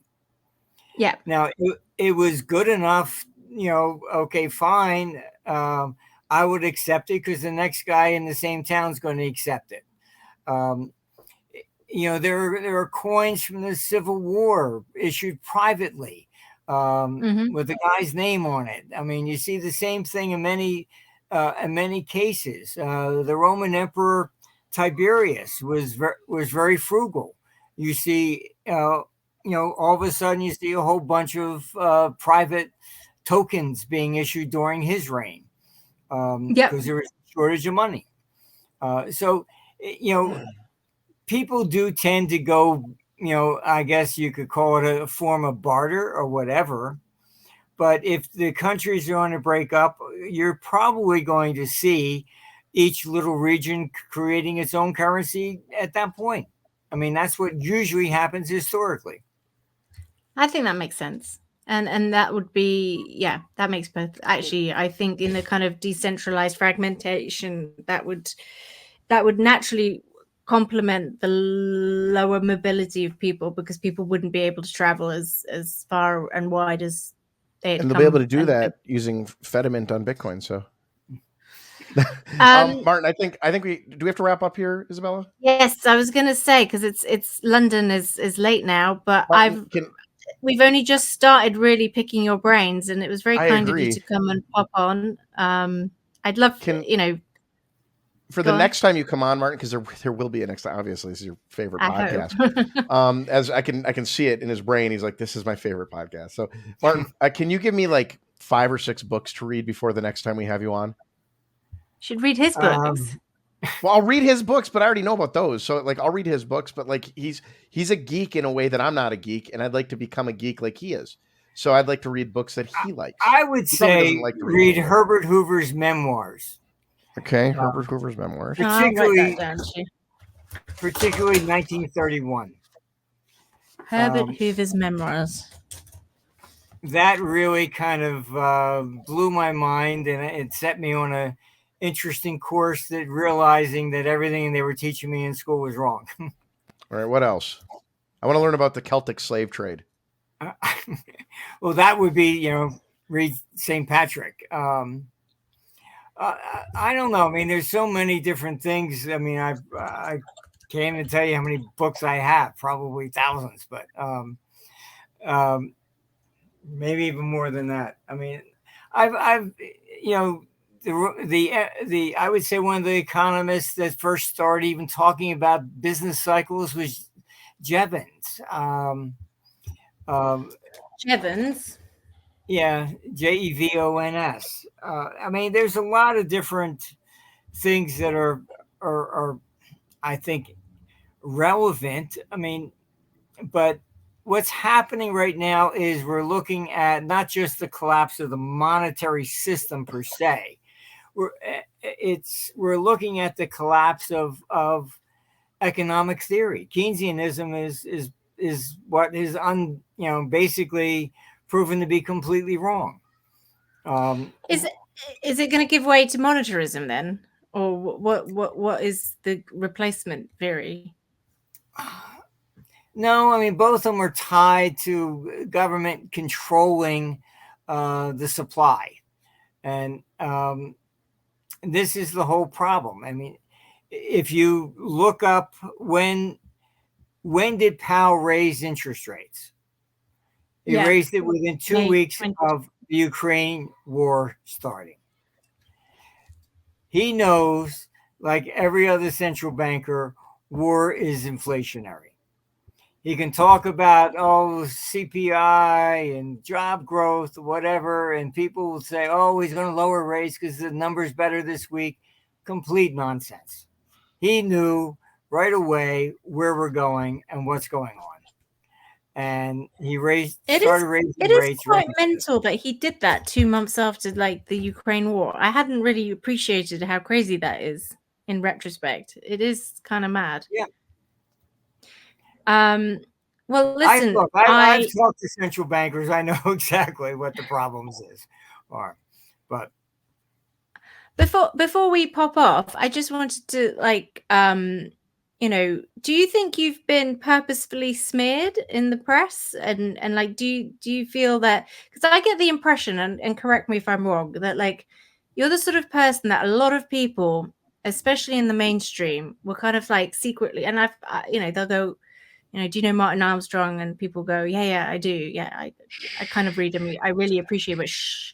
He's like, you're like a guilty pleasure for a lot of mainstream people, but they're not very upfront about it.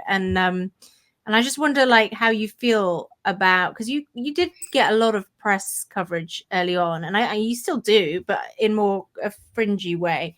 I was just wondering what your view is of how you've been treated by the press.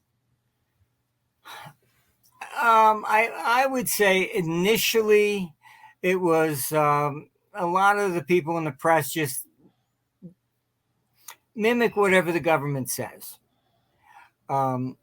There was, they actually had put in to prison the executive vice president of the New York Post, I think it was.